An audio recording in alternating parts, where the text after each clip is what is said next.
to another day on the program, and a lot happening here as we have reached Wednesday. We continue to follow the college football rankings, although there really wasn't much to follow last night. Let's get to some headlines making the news. And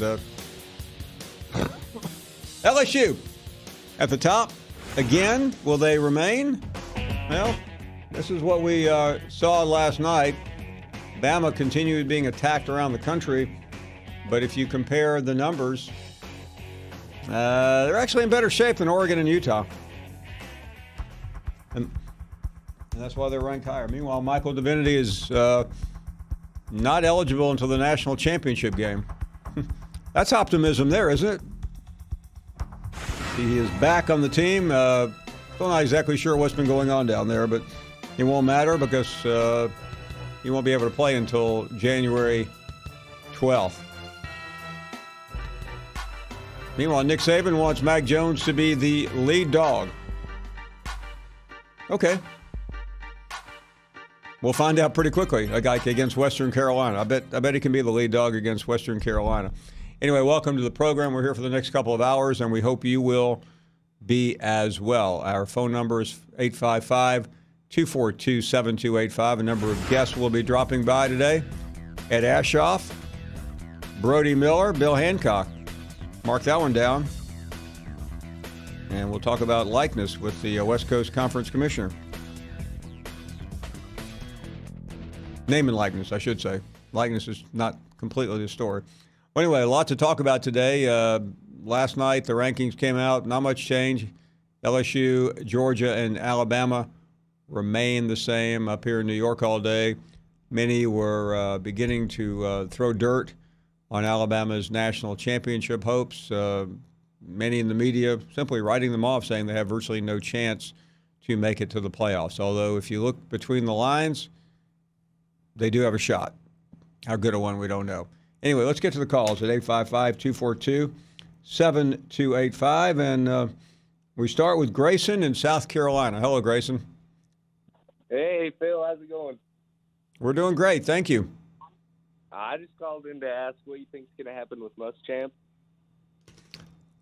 You better ask your president and your athletic director. They're the ones who are issuing statements every day.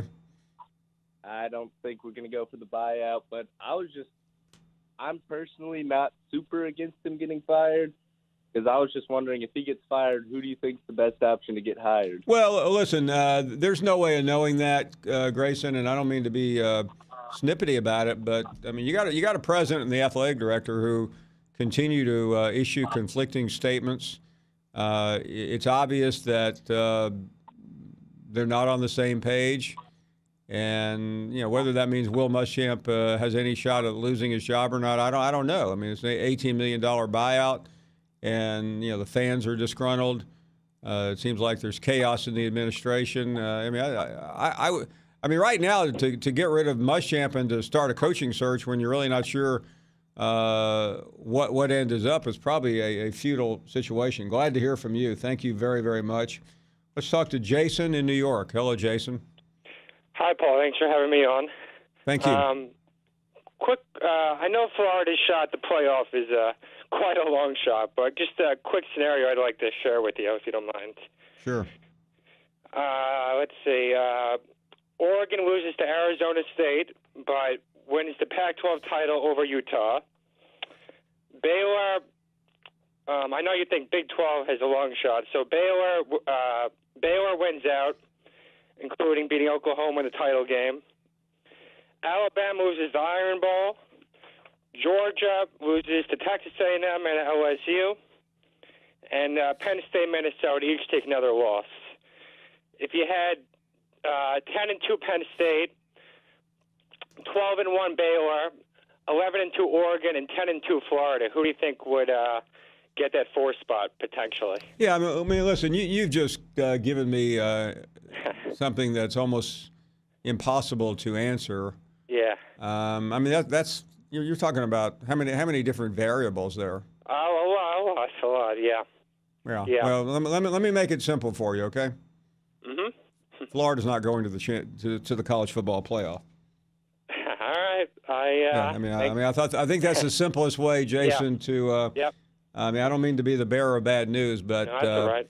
Oh, there's no way all those things are going to happen. And even if they do, I still think we're looking at there are just so few. There are probably no more than 4 schools remaining for that final spot. Glad to hear from you, though. Great to have you on. Let's talk to Christian in Florida. Hello, Christian. Hey, Paul. How's it going? Okay, thank you. Yeah, I wanted to.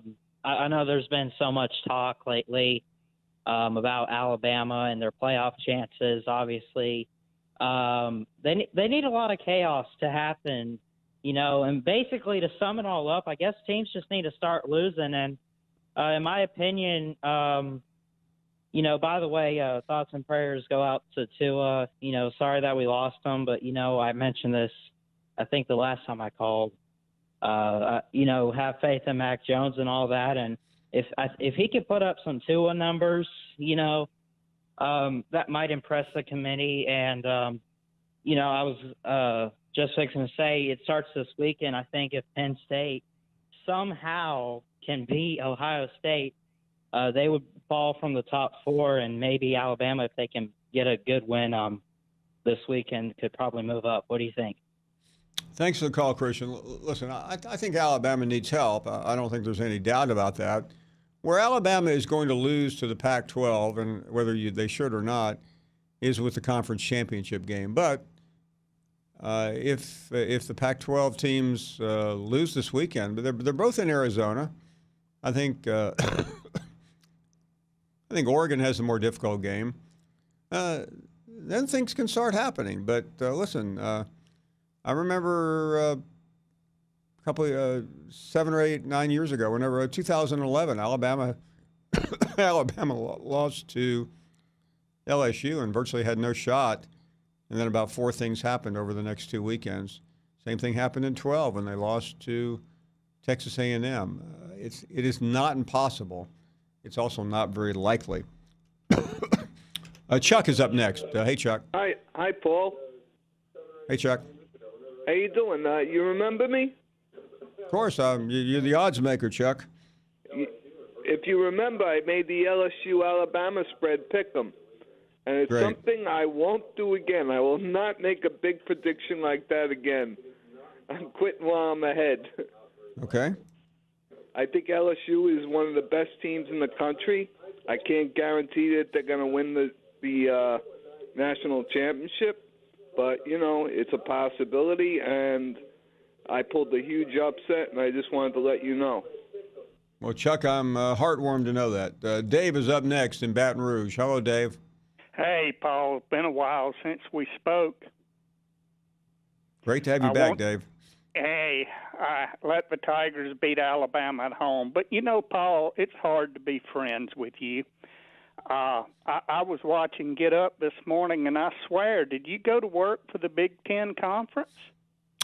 Dave, no, listen, I don't know how to break this to you, but my job when I'm on programs is to give my opinion, not to carry the water for the SEC.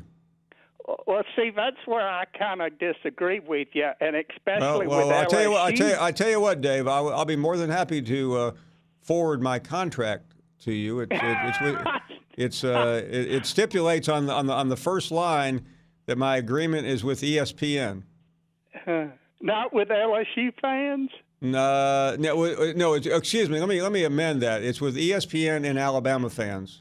Well, I knew that. That ain't no surprise. I'm just trying to get the Tigers some equal. But what you don't understand, though, it was like you were happy that Ohio State. When I state an opinion that I think LSU and Ohio State are among the top teams in the country, but I think LSU is not as complete as Ohio State. That's an opinion. That's not me hating on LSU.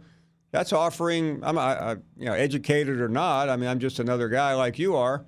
But I try very hard, and I know I don't get credit for this, but just fine. I've never asked for anybody to give me credit for anything. I try to give an honest opinion. And Paul, you know, look, I'm just giving you a hard time today. I think but a lot of people great. don't understand that, though, Dave. They really I think know. that. But and do you know? I was cussing you this morning. I swear. But do you know why I have a problem when I give my opinion? Because there are so many sycophants in the media, some working right here, that when someone does give an honest opinion, it is misinterpreted by fans. I understand all that. I've worked in local radio and television and newspapers my entire life. I may not act like I'm aware, but I'm pretty aware of how fans. If Alabama weren't Alabama, they would be where I've put them. But Alabama, because they're the brand, will be in the 5th position probably until they lose to Auburn, if they lose to Auburn. I don't see Alabama moving at all. And I know you had your data guy, your metrics guy on earlier today, and I know they've created a lot of jobs with this new college football playoff who's in thing up in Bristol. But when I start hearing this or that team has this lower percentage of chance of getting in or this higher percentage chance of getting in, Paul, from my vantage point, that just allows for the committee to continue to play the brand game, and it also allows much of the media to say, why should I care about Utah and Oregon? They have a 0.87% chance of getting in if they win out. Therefore, I don't have to care. It promotes laziness in the media. That's what it does. Albeit with a different set of circumstances and an offense and a quarterback like LSU's now that could probably be in a better position. But again, the rest of the country is going to go, really? We got to see that again? We got to see Alabama and LSU again? Oh, by the way, I believe at that time, Paul, Bill Hancock wouldn't even let us use the word playoff until that game happened. Then all of a sudden his office became named the playoff office. So that's what we're looking at, and that's why the branding matters and pure playoff privilege and all of that. The loss of Tua Tagovailoa, a lot of people were suggesting automatically. I mean, as soon as the game was over, oh, they're done. That's it. What? Huh? Are you kidding me? No way. This only enhances the Alabama narrative if they can go and boat race Auburn at Auburn, puts them in a great position. And if LSU does what it's supposed to do and beats Georgia in the SEC championship game, Alabama, in my opinion, will be in. They will absolutely be in. And the rest of the country, too bad. Here we go again. Clemson, Alabama, Ohio State would be your other team, another one of the playoff privileged, who, by the way, got in without having to win its Big Ten championship one year, much to the chagrin of Penn State. So they fall into that category as well. Brand names, Paul, all about branding. And Alabama is the poster child for the pure playoff privilege, no doubt about it. Georgia's one of them, too. Georgia lost to a third-string quarterback at home, and it didn't matter.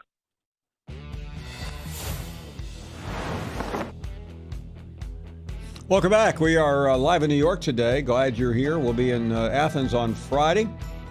Let's continue with more phone calls. And Bill is in South Carolina. Hello, Bill. Paul, it's great to talk to you, man. Never had first-time caller, but, man, I've listened to you. Appreciate how blunt you are, and I'm getting ready to probably get some of it myself here because it's probably deserved. Two things quickly, if I can, Paul. There's a no bigger South. I'm sure there's many of them equal to, but no bigger Gamecock fan than I am. And, man, I'm just we have a baseball program that has the best baseball coach in America, and he gives it up to be an athletic director, an inexperienced athletic director, and now we're literally looking like a dumpster fire down there. I just want your overall thoughts on the whole thing because we went through some great years with Spurrier, and now it just appears to be a mess, man. I think it's embarrassing. And you asked me for an opinion, I'll give it. I do. And listen, Ray Tanner is the athletic director. He is in charge of the program. And, when athletic directors come out and give these, we're all in it for the head coach, and he's my head coach, and he's going to be here for a lot. I mean, you lose credibility. I had a conversation with an AD a couple weeks ago, and he did the same thing, and I found him to be disingenuous. And listen, I know Ray very well. I think he's a competent athletic director who may be just too much of a coach sometimes to be an administrator. And now he's got a new president. And I really, listen, I'm a journalist. When somebody makes a statement and then they walk it back, it tells me that there was a lot of blowback. And when the president had to walk back the statement that Ray Tanner had consulted with FSU about a buyout, I didn't believe the walk back. I believed the first time around. And I mean, who do these people in South Carolina think they're kidding? I mean, they have a fan base that deserves an honest appraisal, not a bunch of BS. Buddy, I agree with you completely. I mean, no one has any better facilities. I mean, we have got it all. Just seems to be a mess. One other quick thing, and I'll let somebody else answer it, but since I finally got you and love your opinion. The other, of course, being a South Carolina Gamecock fan also, creates a little issue on the Tiger fan base. And a question I got about Clemson, and I know you'll be objective with it, is the part I don't understand with this, Paul, is that, the issue with Central Florida forever was the fact they never played anybody. And we're getting ready to have a team that's going to be in the college football playoff that never played, when it's all said and done, including the ACC championship, will have never played a ranked team. No, you're right. I just want your thoughts on that. Well, Bill, I think it's absurd, but it's a system we have. And I think thanks for the call. Really, if Clemson was not the reigning national champion, there would be more hue and cry. But I mean, they played. Let's see, Texas A&M would right now be about maybe the 7th best team in the SEC. South Carolina would be maybe the 11th best team in the SEC. Those are probably their 2 best games. Let's talk to Ed Ashoff, who's in Columbus, Ohio right now. Ed, before we get to the college football playoff, let's look ahead to the next couple of weeks for the Buckeyes. I mean, it seems like the whole season is in front of them. You can argue they don't have a lot of great wins, but they will if they run the table. Good afternoon. Yeah, certainly. And I know a lot of people are throwing that Wisconsin win out the window, but when you look at how good Wisconsin was playing going into that game and the weather circumstances, that was a really big win. And one thing that a couple staff members told me was, look at how Justin Fields played in the second half of that game. That was a game where they were going to be forced to have him run the ball, and they didn't want to do that. And he was able to throw in windy, rainy, cold weather environment, and he did well. They boat raced Wisconsin in the second half, and that's when I think a lot of people around the country started to think that Ohio State was the most complete team in the country.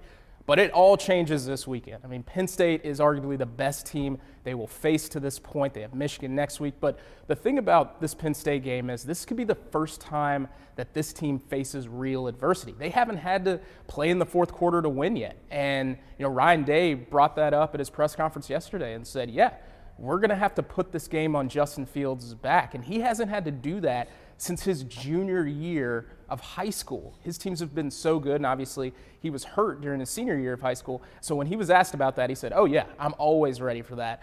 But it's easier to say that you are compared to playing it. So we'll see what happens Saturday, but these guys are locked and loaded. They are very cliche with everything, 1-0 mentality. They're not worried about Michigan right now, but they know what's in front of them. Yeah, and let me – when people ask the question, and I've heard it all morning here, LSU's number 1, Ohio State's number 2, but it seems like Ohio State's the more complete team, even though LSU clearly has the better resume. How do you do a comparison test right now, or can you, Ed?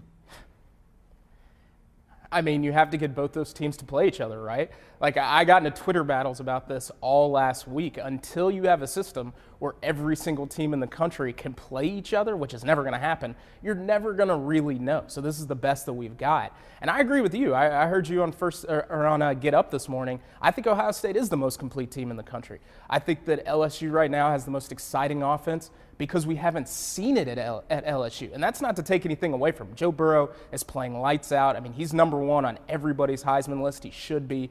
Clyde Edwards-Helaire is running the ball out of his mind. And people didn't even think that he was going to be the starter this season for them. The offensive line, which was the biggest question mark coming into the season, is playing better than people on that staff expected. So I think if we had seen this from LSU before, we wouldn't be as giddy about it. But because they made such an overnight transformation, people are more excited about it. And that's why I think that you're hearing so much blowback about, well, how come LSU isn't number one? Look at their resume. Yes, they have a great resume, but that defense has a lot of issues. And when you play Ole Miss, and I understand emotions, it's a rivalry game. I grew up in Oxford. I understand what that game means to Ole Miss players and Ole Miss fans. But you can't let a team that bad run on you all night long. And I think that that's something that other teams are looking at when they potentially face LSU this season. Talking to Ed Ashoff. Ed, you spent a lot of time on the West Coast, so you know the Pac-12 better than we do.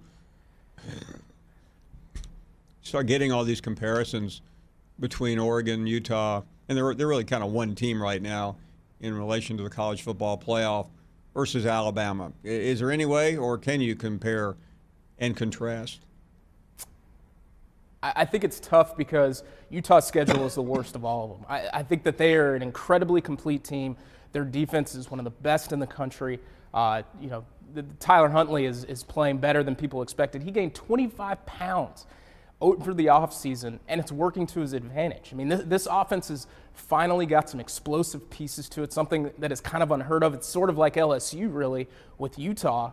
But when you look at Oregon, people are going to point to that Auburn loss. If they had won that, there's no comparison. I mean, they're in if they were on the table.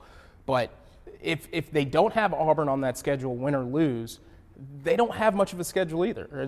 The Pac-12 has been good. It hasn't been great. I think that there's outside perception that certainly hurts the league, and that's going to trickle into what the committee thinks at the end of the day if Oregon wins the Pac-12. But the improvement that this team has made from the middle point of the season to now has been very evident, especially on offense. Justin Herbert hasn't been that number one draft pick, lights out quarterback every single week, but he's starting to get his rhythm. He's starting to get his flow. And this is a different team. I mean, Mario Cristobal wants to be that SEC power run team. We're seeing it. They're grinding teams out, and now they're putting a little bit more explosiveness with Juwan Johnson coming back at receiver. So I think it's tough to leave Oregon out, but I do understand if Alabama, with Mac Jones at quarterback, blows out Auburn or beats Auburn on the road, that's big, and that's going to overshadow what Oregon has done because of that head-to-head matchup. Ed, I know you go to practice. Thanks. Come back soon. Always great to have you on. Ed Ashoff. Thanks for having me. Joining us from Columbus. This time of the year, you never know what kind of story will pop up, and the name Houston Nutt surfaced earlier today on our friend David Basil's radio show in Arkansas. He said that he had been contacted by an administrator at Arkansas to gauge his interest. Houston Nutt was fired at Arkansas in 2007. He went to Ole Miss where things did not go well, and now he's a commentator for CBS. We'll take a short break. Back with more of your calls after this. And frankly, it's more fun to watch the end of a game on Twitter than it is from one of the networks. Can you say that one more time, Paul? I don't think I heard. I'll say because it's first of all, it's a little bit faster. Not faster than the game itself. I think it starts with just understanding again how powerful the tool is. Right. Just being mindful. Twitter is a reflection of humanity, for better or worse. So if I see you on the street and we disagree, we should be able to have a civil conversation about it. And the reality is sometimes that isn't the case. And in those instances, like, we are just laser focused on making sure that we police against those, and we just make it a safe experience. But yeah, I routinely in my team, I've got a gentleman named David Herman on my team who works with all college programs, and a young lady named Brittany Cranston who works with all talent. We sit in rooms with teams, with players, with agents, with athletes, and we say, here are do's and don'ts. Right. Twitter can be an amazing tool, amazing platform for you to build your brand, for you to develop brand advocates and affinities with your fans. But you just got to be smart, just like with anything else. So we really do make sure that we're in the trenches, and we handhold people to make sure that they're using it in the right ways. Ultimately, we realize that we talked about this earlier, right? Like the sports experience is changing. It went from reading the newspaper the morning after to consuming it in real time. But I think the next iteration of sports fandom and digital and social, Twitter specifically, is creating deep, immersive formats. What if you can tweet to dictate a camera angle in a game? What if you can tweet and have your tweet surfaced contextually within a live game experience? Those are the types of things, deep participatory fan engagement plays that we're thinking about. Obviously, VR and AR will play a really important role in those types of things moving forward. But people want immediate gratification. People want to dictate what they're seeing on the screen. And we've got a show called Countdown to Game Day. My Bulldogs, Maria Taylor and Dave Pollock, actually have a show that's live streamed on Twitter. We also have a show called Rankings Reaction, because we know once those college football playoff rankings get released, there's going to be a lot of hot takes, and that conversation unfolds on our platform. So we work hand in hand with partners such as ESPN and others in the space to continue to generate that dialogue, to make sure that when you hop into Twitter, it's a fun sports experience. Stanley is in Kentucky, and you are on the air. Hello, Stanley. Hey, Paul, how are you doing today? We are great. Thank you.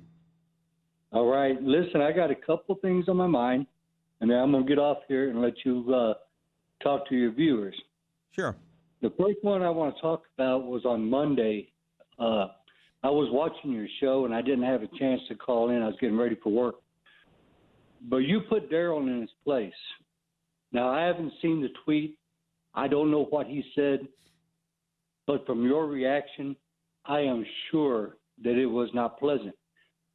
Now, for a man to take pleasure in someone else's pain or someone else getting hurt, I don't think that's very classy. I think Darryl needs to look himself in the mirror and ask, who am I? I think you hit the nail on the head when you put him, like I said, in his place. Well, let me address that quickly, and then I'll let you finish, Stanley. And we don't have the ability to be censors of what everyone that calls in this program tweets on. But I started seeing mentions of Darryl's tweet about Tua, and in the end, Darryl took a picture of Tua on the ground Saturday and had several tweets, and I'm not going to get into specifics, but just incredibly tasteless, incredibly cruel, inappropriate, and disgusting. And when he came on, I gave him a chance to address it, and he just started blabbering. And then I said what I did. And listen, I mean, I think it's foolish for a program to say, this guy's banned, but because I don't like doing that. But when I talked to him the other day, I basically said what I did, and I said, I really don't care if you ever call back again. Frankly, I don't ever want him to call back again because, and I gave him an opportunity to at least address it. Maybe I mean, I'm not even sure an apology would have fazed me, but I felt, and I don't want to get in the habit of this because I think sometimes we'll be doing this all day because there's always somebody saying something, but. This just, I've never seen anything quite like this. And there's got to be a limit as to what you say or what you do on social media for other people. I mean, you've got to have some type of compassion about you. I mean, every time that I have heard you speak on a matter or a subject, you've been fair and you've been honest about it. Now, you give him the chance to rectify the situation, so to speak. And he didn't do it. He just went off on some tirade. Yeah, which is all he knows how to do. Right. And by the way, I mean, he's not the only one. I mean, we got a couple other callers out there that have put trash out there, but it just was, and it has nothing to do with, it could have been about any player, but it just seemed like, for me, I mean, whether I like it or not, and I don't mean to be shirking responsibility, I am held accountable for what goes on during on this program, and I don't want to be associated with this guy. Well, all I got to say, Paul, is you handled it like a true professional, and total respect for you. Thank you very, very much. Yes. The other thing I wanted to say was a few years ago when Ed Ogeron was at Southern Cal, they let their head coach go. I can't remember if it was Lane Kiffin. No, it was Lane Kiffin was fired, and Ed took over and did a really good job. Right. And the players loved him. Oh, they did. I thought he got a raw deal. I thought Ed Ogeron was just swept under the rug. Well, he was replaced, Stanley. Instead of hiring Ogeron, who had beaten Stanford in a big primetime game, they hired Steve Sarkisian, who used to be there under Pete Carroll. And listen, all Steve Sarkisian did was get fired for public drunkenness. Yeah. Pretty ironic. And by the way, I'm not talking about public drunkenness at a restaurant. I'm talking about public drunkenness at a university event when he got up drunk and made a fool out of himself. I remember it happening, yes. Yeah. Yes, he did. But what I was going to say is I had the utmost respect for Ed. I mean, I thought he got a raw deal. I thought he's a good coach. But have you seen the video of Ed Ogeron when he dropped the F-bomb on Alabama after the game 2 weeks ago? Yeah, I've seen it. Yeah. Now that I thought was classless. No class whatsoever. Now I understand he was with his team in the locker room and he was trying to get some motivation going for his team. I understand that. But these head coaches are held to a very high standard. And to say something like that about an opponent that you just beat, who gave you all you could handle and more, and then he wants to come off with something like that, I think that showed no class whatsoever on his part. Now, I understand Nick Saban cusses and he carries on, but I've never heard him put down another team the way Ogeron did. Your thoughts on that? Well, Stanley, I'm conflicted for this reason. It was supposed to be between Coach O and his players. Now you could argue, well, so what? He still said it.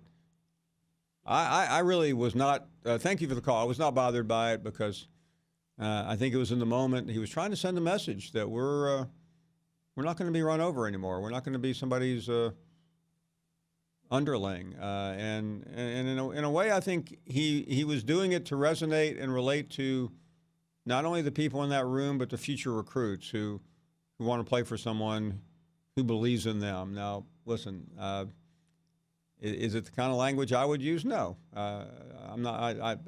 I'm not a football coach. I don't talk like that. Tim is up next in Mississippi. Hey, Tim, go right ahead. Hey, Paul, how you doing, little buddy? Couple things. Great.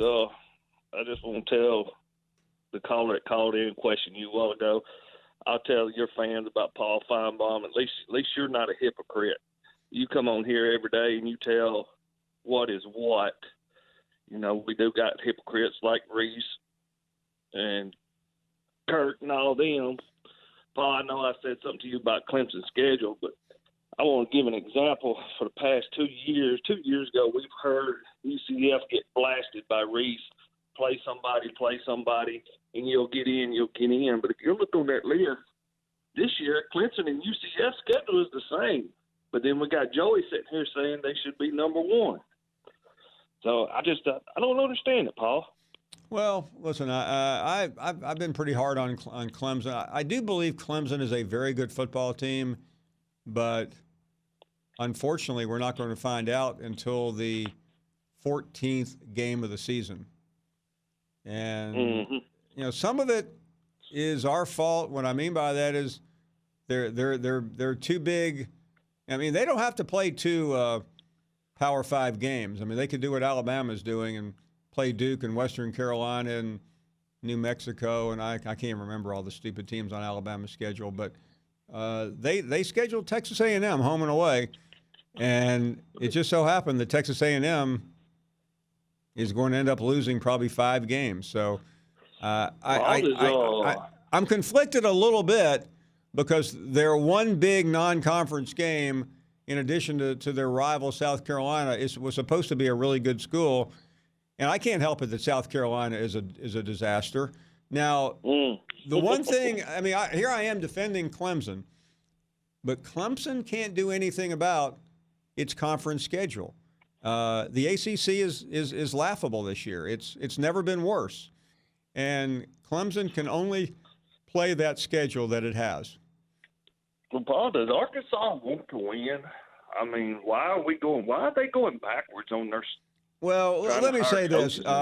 First of all, if Houston Nutt was a serious candidate for that job, I don't think he'd be going on a radio show talking about it. I think Houston Nutt is out there just trying to put his name in the hopper and get people to call in and say, we need Houston to come back home. I mean, I think it's ridiculous to bring Houston Nutt into Arkansas. I mean, if you're gonna dig up a old bone and bring him back, bring back Bobby Petrino. Yeah, or Hugh Freeze. Bring Hugh Freeze back. Oh well, no, Hugh Freeze is still coaching. I mean, I think Hugh Freeze would be a good choice. And can you imagine Houston Nutt ended up getting Hugh Freeze fired at Ole Miss? Maybe that's why he's doing what he's doing. But listen, I don't blame Houston Nutt. He went on the show and got a bunch of attention. But this isn't the old days when you can galvanize support like that. You got an athletic director who fired a coach who people like, but he couldn't win. You're not firing Chad Morris to bring back Houston Nutt. Hire me instead. Yeah, I mean, if you would give Chad Morris another year if you were that desperate. And I said it. I mean, Houston Nutt, it reeks of desperation. Well, you think SEC commissioner will let Hugh Freeze come back? Yes, I do. Yeah, I mean, listen, Hugh Freeze sat out 2 years, but the commissioner, the commissioner says it's not up to him, although most people believe he didn't want the guy in the league. And the reason why Greg Sankey didn't want Hugh Freeze in the league is that he didn't think it was fair to have Hugh Freeze coaching while the team he left behind and the probation that he left behind was still intact. I understood that. I've had several conversations with Greg about that. We'll take a break. More of your phone calls right after this. Let's continue. Andrew is in South Carolina as we continue right here on a Wednesday afternoon. Hello, Andrew. Hey, how's it going, Paul? Long-time listener, first-time caller.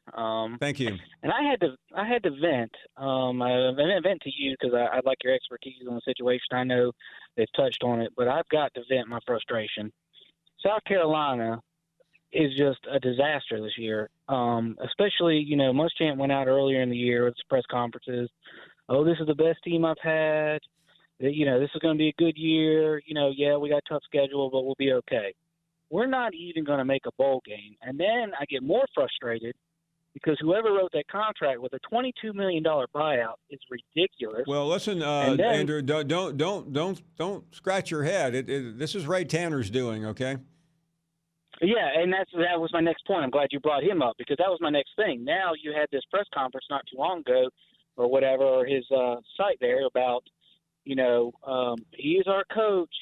This is our year. Like, he doesn't want to pull the trigger on it. And I just don't understand how it's acceptable to where they've made a bowl game at least every other year, or every year, I should say, for the last 4 years. And we're not even going to make a bowl game. I mean, they lost games that they shouldn't have lost to. I mean, North Carolina, you're talking about Tennessee. Andrew, do you understand? Here's the critical part of any coaching decision. And this is Will's, fourth year or fifth year? I can't remember. This is his fourth year. Okay. There. So when you make a decision to keep a coach who he's not going to begin next season on the hot seat, he's going to end this season on the hot seat. So you have people recruiting against him.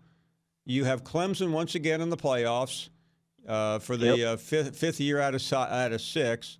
They may win, they may not win. It doesn't matter. You've got a coach who promised a bill of goods and didn't deliver. And what is he going to say, and what is he going to do in the offseason to turn and change the narrative around? He has recruited well at times, but he can't say the same thing he said last year. If he starts making a bunch of wholesale changes, what good does that do? Right. I just had to voice my frustration, see where you are on it, because I mean, like I said, he's established himself. Well, listen, I'm a talk show host. I don't get to decide. I know what I would do if I were the athletic director. It really wouldn't be a hard decision for me. Right, correct. And I'm kind of to that point too. Because the first couple of years I figured, yes, new coach, he's got to get his own players in. Andrew, hate to run. We're up against a break.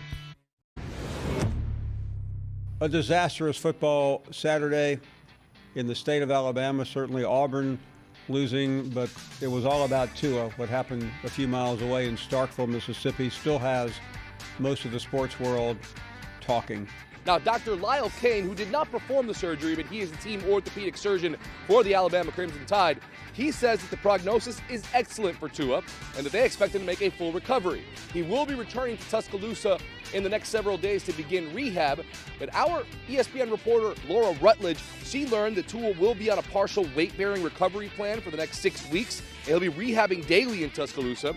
In 3 months, he'll be able to begin athletic activity again, and by the spring, he should be good to go to begin throwing no matter what he decides to do, whether he decides to stay in school or enter the NFL draft. I'm going to take this lemon, and it says the LSU defense will cost them the national title. Is that low-hanging fruit? No, I think that's pretty accurate. It could very well happen. But again, if the hot takes come out trying to blame Saban or Tua, just stop. You're just furthering your agenda. And the truth of the matter is this: it's very simple. It just sucks that this happened. I'm sick of your garbage, and I think the audience is too. But thank you for your call, though. I'm just a caller on your program. When you're looking at LSU, can they beat Ohio State? Forget that. They got to get past Georgia. Yeah, I don't understand. Why do all Georgia fans worry about other teams other than themselves? They have won that game without Tua. Surely they could have. I think it's also fair to point out, as my former esteemed colleague Cecil Hurt did, that Alabama scored 3 points with Mac Jones as a quarterback. And can you imagine the outrage if they had sat Tua and they sleptwalked their way through an 11 o'clock kick and they gotten beat? But that's beside the point. They could have won that game without Tua, but they thought he was healthy enough to play. Tua and his family wanted to play, and he played. I heard that you're going to be returning to Athens, Georgia this Yes. Saturday. Cannot wait. And I want you to be wearing those spikes. Here, and we'll take your phone calls at 855-242-7285. Tony is up next. Hey, Tony. Hey, Paul. So I hear you don't think Houston's the answer in Arkansas. That would be correct, yes. Well, I got to agree with you. The last few years he was there, his record really slid against teams that mattered. He won the easy games, but he didn't win the big games. And after being out of coaching so long, I don't know that he could really make a difference for us now. But where should we be looking? Well, I mean, listen, I think there is a prototype for a coach, and someone with experience. I think that's important. Who you don't have to be that young, but I think you have to be a really good recruiter. I know Mike Norvell's name has come up a lot. I think Hugh Freeze, Lane Kiffin, names like that are should be seriously considered. I frankly think Hugh Freeze would be a really good fit out there. Yeah, Hugh got himself into a mess over there in Mississippi, but other than that, I mean, he seems like a good guy. Well, listen, I don't want to persuade anyone because I know Hugh Freeze very well, and I was in Oxford about a year ago, and we went out and had a long dinner, and he laid it all out for me, and he's laid it all out for the audience on this program, and I'm not trying to sound like a minister, but he's a human being. He made some pretty bad mistakes. He asked for forgiveness, and importantly, his wife stayed with him. And they are still together. Now, that doesn't mean anything. All that means is that he got past it, and I think he had genuine remorse. He gave up a great career, and I think it's not simple, but I think it's the simplistic way of explaining it is somebody who found success, a lot of power, and he abused that. He didn't abuse it in a position like a politician. He abused it in terms of from a personal standpoint. And I think Lane Kiffin's another one who's a really good offensive coach, who's been a head coach now. Let's see, Lane's been a head coach 4 different places. He has experience.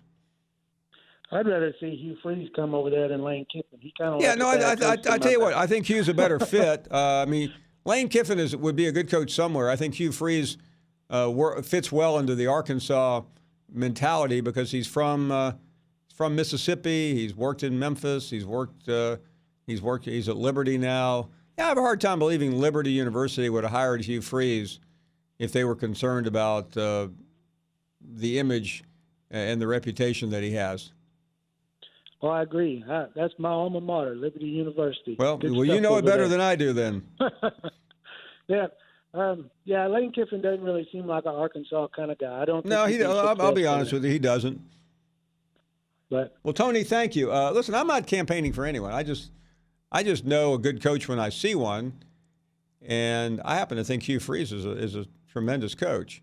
Now, I'm a fan of Norvell. I think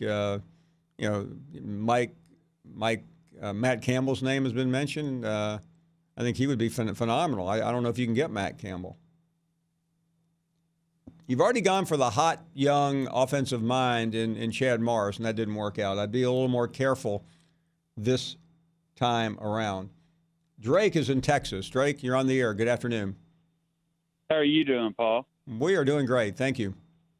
Great. Hey, the reason I'm calling today is I was a little disgruntled last night watching the playoff pick.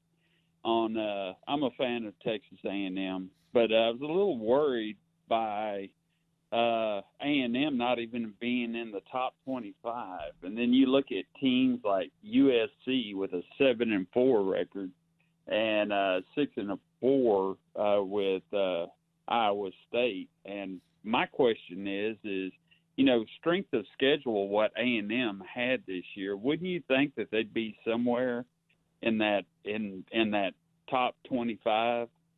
Well, listen, if A&M had Oregon's schedule or Utah's schedule or Clemson's schedule, I realize they played Clemson, what would their record be? They would at the most have one loss. A&M and South Carolina had the 2 toughest schedules in the country. And A&M could right the ship.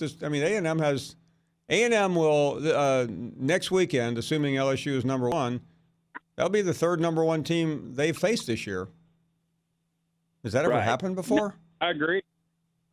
What's your thoughts on the game this week with A&M and Georgia? Do you think A&M could possibly play spoiler in that game? I do, yes. I completely agree with you on that. I think there's a shot at a win over these next 2 weeks. And because I think you're talking about an offensive wizard here. Which game is the best possibility? Maybe it's LSU. To me, Georgia is coming off of a tough win. LSU might be even a more vulnerable position because they can afford a loss. Georgia can't afford a loss. But I think it comes up to a matchup situation. And, Jimbo Fisher is due for a big win. I agree. Let me ask you this. Looking at the schedule for next year for A&M is really favorable. Where do you see A&M in a year? I know it's looking ahead is sometimes a bad thing, especially this time of year. But I'm just curious at their schedule for next year where you see. Yeah, I haven't. I'm not sure I've looked at it lately. Who are their non-conference games? Who's their big non? The first game is Abilene Christian, North Texas, Colorado, Arkansas, Mississippi State, Fresno State, Auburn, South Carolina, and then they're off. Ole Miss, Vanderbilt, then Alabama. LSU That's a, last that is you can't go to Amazon and order a better schedule than that. I agree. No, that is that's a 9 or 10 win schedule if you ask me. Yes, sir. I agree. Well, Paul, I sure do enjoy your show. Thank you. Keep doing what you're doing, and Greg, thank you. I'll let you go. You bet. Great to have you on. Wiley is in Georgia. Hey, Wiley. Good afternoon. Hey, Paul, I got a question for you, sir. Okay, let's just take Alabama, for instance. Who sets the non-conference schedule for Alabama or the SEC? Does Alabama do that, or does the SEC? Yeah, listen. Or the NCAA? Let me explain the SEC schedule is automatic. Alabama has. Well, no, I know that, but like we're coming up on this powder puff schedule. Yeah. This week. Let me give you the philosophy that everyone has. Most schools, there are exceptions. Like Florida this year played Florida State and Miami. South Carolina played. Most have. Rarely do you see two big time opponents. Everyone tries to play that one big Power 5 opponent. It just so happened that Alabama's was Duke this year. Right. And they didn't schedule Duke like, hey, let's play Duke. They agreed to play in the Atlanta game, the Chick-fil-A Classic, and that is an SEC-ACC game. So they've already played Florida. For Clemson, I think. Yeah, that was originally the idea, and that got knocked off the board. And they had already played Florida State. They had played Louisville a couple years ago, and I think they had played Virginia Tech. So there really weren't too many other options. Now, I don't buy for a second that anyone thought Duke was going to be good this year. Nobody did, and so they kind of got stuck with that. Yeah, I realize that, but my question is, all the talking heads on all the other networks are saying, this is one of the other cupcake weeks in the SEC. So let's say that the NCAA or the SEC came out and said, okay, you can play one of those games out of the SEC, and every other game you play has to be within the conference. Do you see that being, if that were to come, and I understand they set some schedules in 2 years in advance. Are you talking about adding more conference games? Yeah. Well, let me explain that.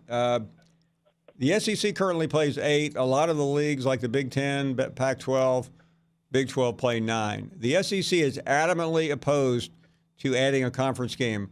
Do you know why they are against adding a conference game? I do not. Okay, I'm going to explain it to you. I asked an official once, why don't you guys get with the 21st century or the 22nd or whatever? And it was explained to me that if you add a conference game, what does that mean to 7 SEC schools? Well, I guess that means one of them's going to lose. You got it. And if everyone has another loss, that makes it more difficult for them to fill up their bowl allotment.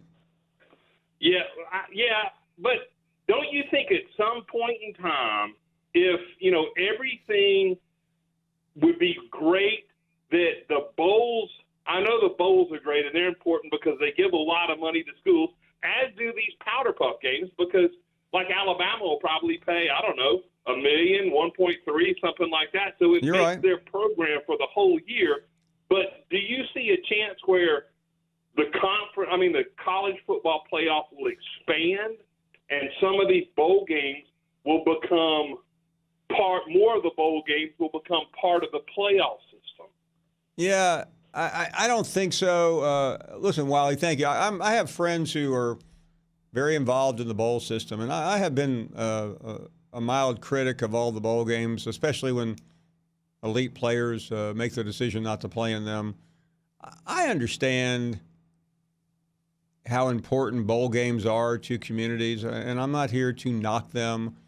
They make a lot of money. They bring sponsorships in. But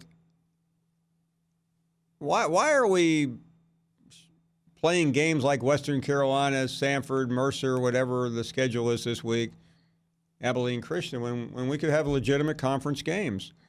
And this is where the SEC becomes vulnerable every year on this weekend. The Big Ten, you got Ohio State and Penn State. Pretty good game. Finally, the SEC added the, usually there's one SEC game, maybe two. This year, the A&M Georgia game is marquee. It's a good game because CBS has to have something to put on in their 3:30 window, but the SEC doesn't want it. And I think it's as simple as that. Hey, we must take a break. We are going to continue with your calls. Number of guests will join us for the next 3 hours or so. We're right back after this.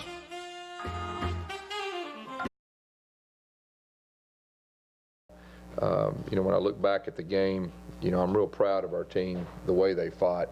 We were down 21 points in the fourth quarter. Our guys fought, got us back in the game, had some opportunities there, that towards the end to give us a chance to tie the game or whatever. And then really what stood out to me too is our fans. Our fans were unbelievable. They rolled their sleeves up and they were fighting for us. And it was a great, it was a great fourth quarter and atmosphere and everything that goes with that. And so now we'll turn the page. We'll turn the page. We're going to try to, our goal now is to win 10 games, which is extremely hard to do, with a schedule like we have. And so our guys are putting it behind us. We got Sanford coming up. I think there's some things we can take from that fourth quarter that can help us, the rest of the season. So we're turning the page for Sanford and looking forward to finishing this season in a positive way.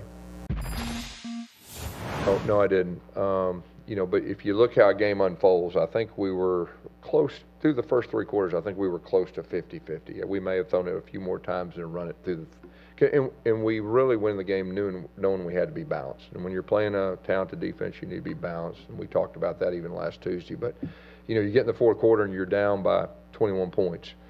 And I think we threw it 20 times. I think we ran it 10 times in the fourth quarter. But, no, to answer your question, I didn't think we would throw it 50 times. But the way the game unfolded, that's what we need to do in the fourth quarter. I'll say this, I think you asked me the question, after the game about winning records and all that, 21 points or something. But at the same time, I think everybody we played with a winning record but one's in the top 25. And we have played against some of the best defenses. But every game is different. You got to score more points to win the game.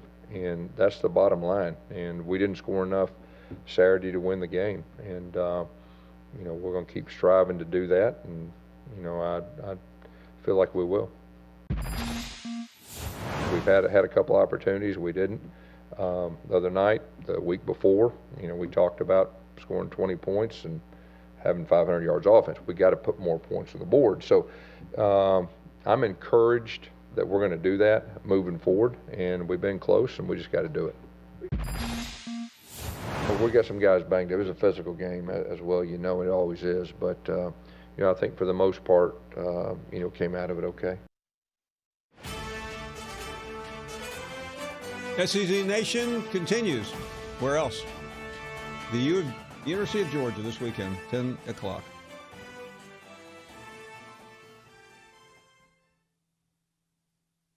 Welcome back to the program. Let's continue with more calls. And John is in Memphis. Hello, John.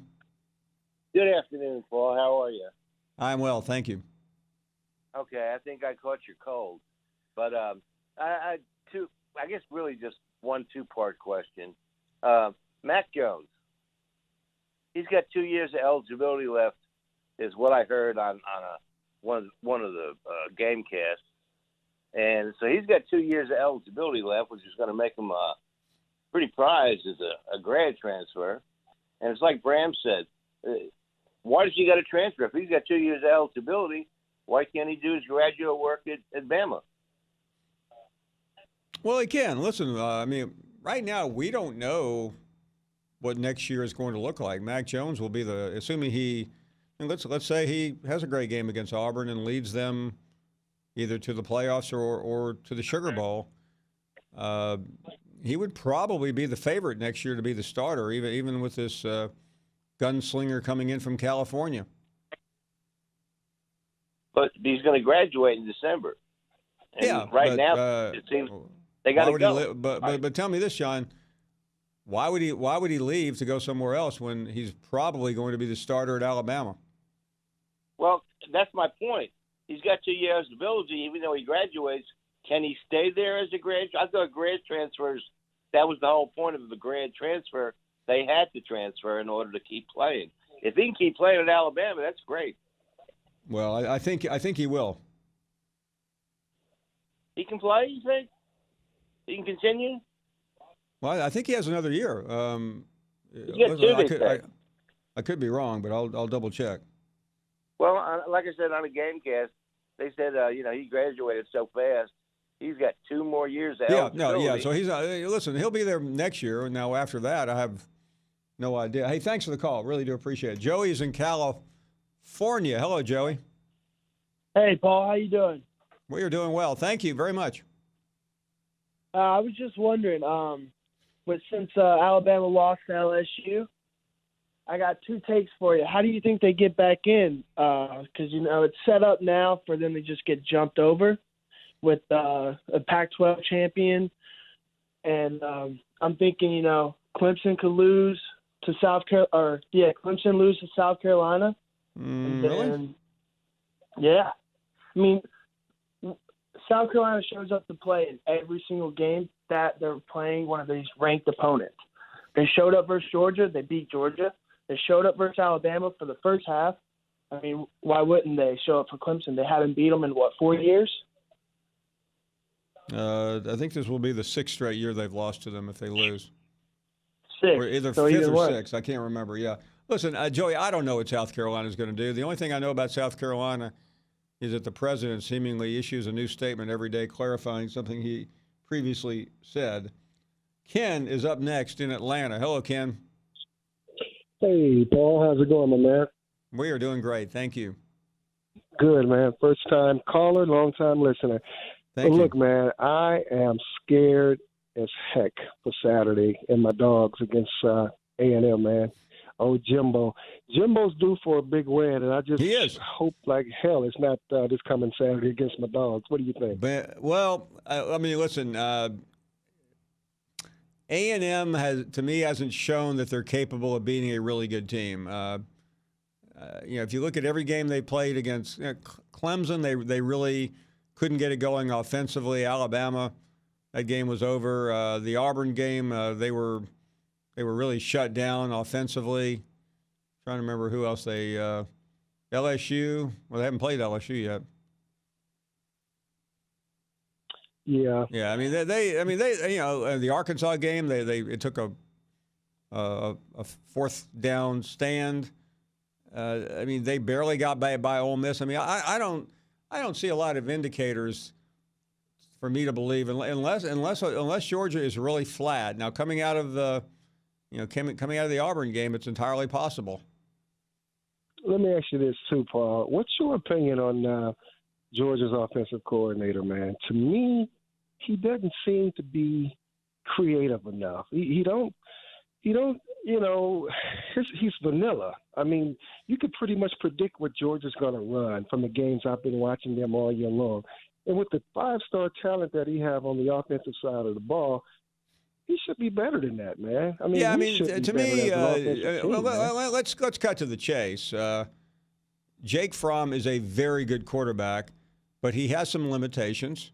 And I think you got the offensive line, you got Swift, you got the receiving core is getting better. Your defense is superb. It just seems like Kirby's is instructing his coaches to be very conservative because the defense is going to win the game. Now, it almost blew up on him Saturday at Auburn. Exactly. That's my point. You can't keep being conservative. You don't win national titles that way. You got to open up the offense and let those guys ball out, man.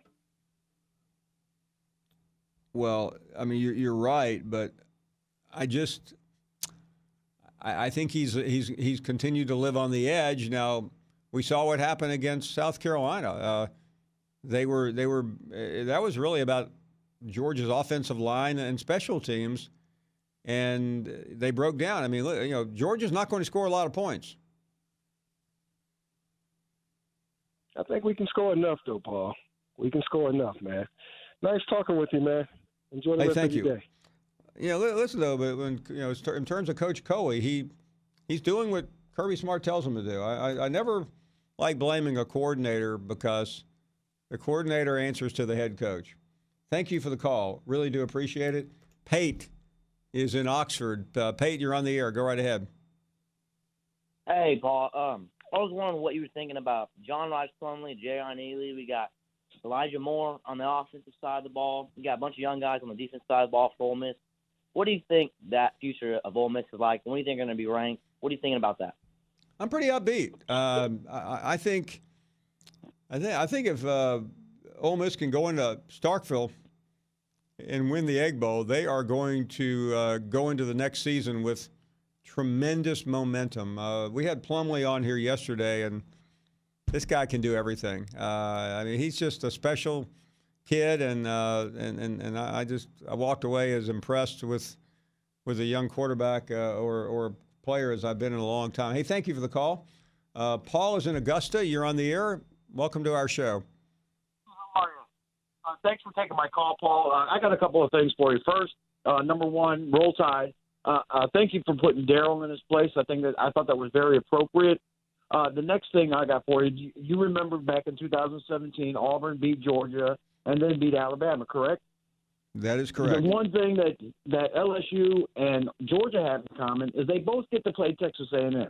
In your opinion, and I'll hang up on when I'm done, what happens to the four if Texas A&M lucks out and beats both? I don't think it will happen, but what do you think could happen, Paul, to the four playoff teams then? Thanks for taking my call, Paul. Okay, let me hold that for a second. It's going to take a few minutes to digest. Hold the thought. We have a guest coming up here in a moment. I don't want to keep them waiting. More from you. For a long time, I was committed to Georgia, and then some things happened, and I kind of reopened my recruitment a little bit and reevaluated, and I think God wanted me to be here in Oxford, and that's where I am, and I'm really blessed to be here for sure. We knew that we had a really, really good opportunity coming in with the number one ranked team coming into Oxford, and so we really wanted to make a statement and get some momentum here in Oxford, and so everybody really likes to see what I did, but I can't do it by myself, and so if you go back and watch the film, the O-line strained all night. They really gave us a push when we needed to, and Jerrion and Snoop had a really, really big night, drawing the defense to them. And so when I pulled the ball, made it really, really easy on me with the receivers blocking downfield for me and everything. And so good team effort. We just we came up short. You just kind of say a little prayer for them. I saw it before our game started. We hadn't left the hotel in Tupelo yet. Headed to Oxford, and so I was watching the game, and I saw he went down, and then I saw later in the game the ambulance showed up, and so just said a little prayer for him because being in this situation, he's a really, really good player. I think everybody can see that, but it's a tough situation to be in. When you get injured when he's having such a great year, and you hate to see it. But I know that his identity isn't in football. I think that everybody can see that his identity is in Christ, and so I think. He's going to bounce back and recover quickly and hopefully see him do big things. When baseball season rolls around, that we can be prepared and not be so far behind the ball, and we can catch up pretty quickly. And so we've been working at it.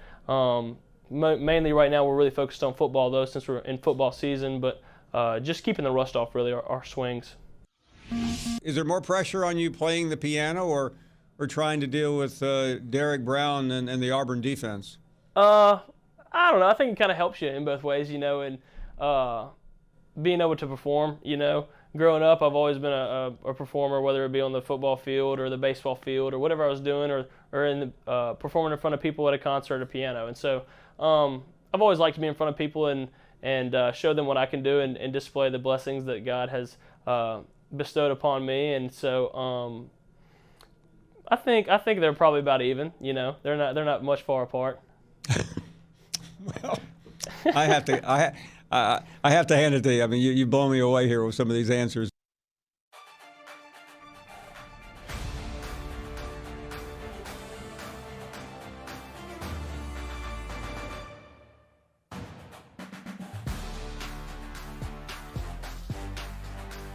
The slate is set for Saturday. Begins at 12, runs all the way to midnight. Nightcap, Tennessee at Missouri. Big game for the Vols. So the LSU Tigers continue to entertain us both on and off the field. The latest involving Michael Divinity. We'll find out what's going on there. Brody Miller covers the beat for The Athletic. Brody, thank you. Great to have you on. Can you please tell us what's going on with this latest off-the-field situation, especially with Divinity? Good afternoon. Hey, how are you doing?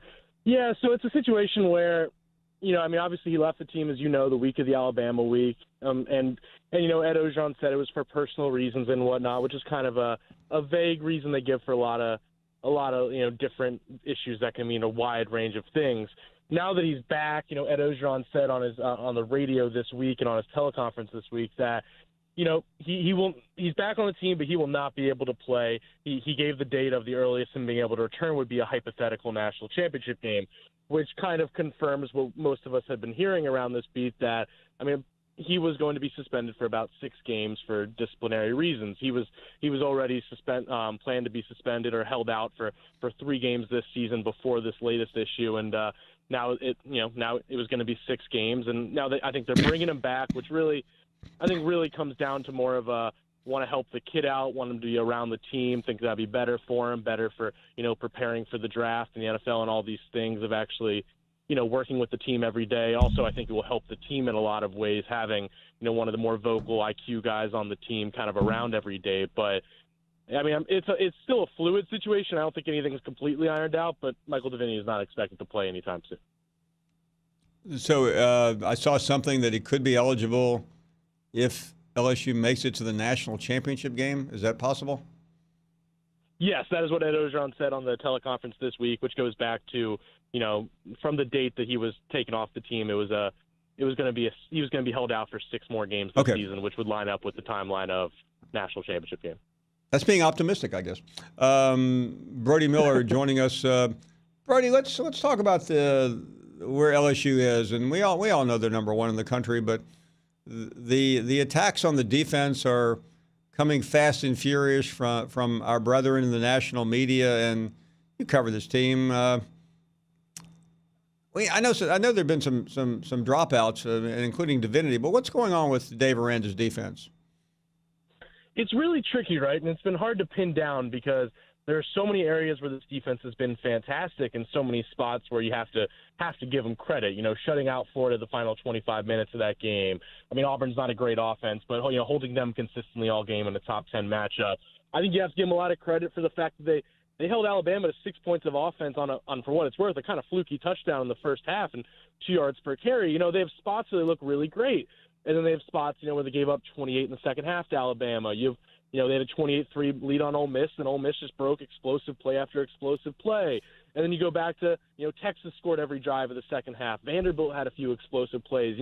It's just kind of a hot or cold defense, and I tend to give them the benefit of the doubt of saying this is an LSU team that, compared to all the other top teams in the country, has played far more, top 10, top-tier games this season.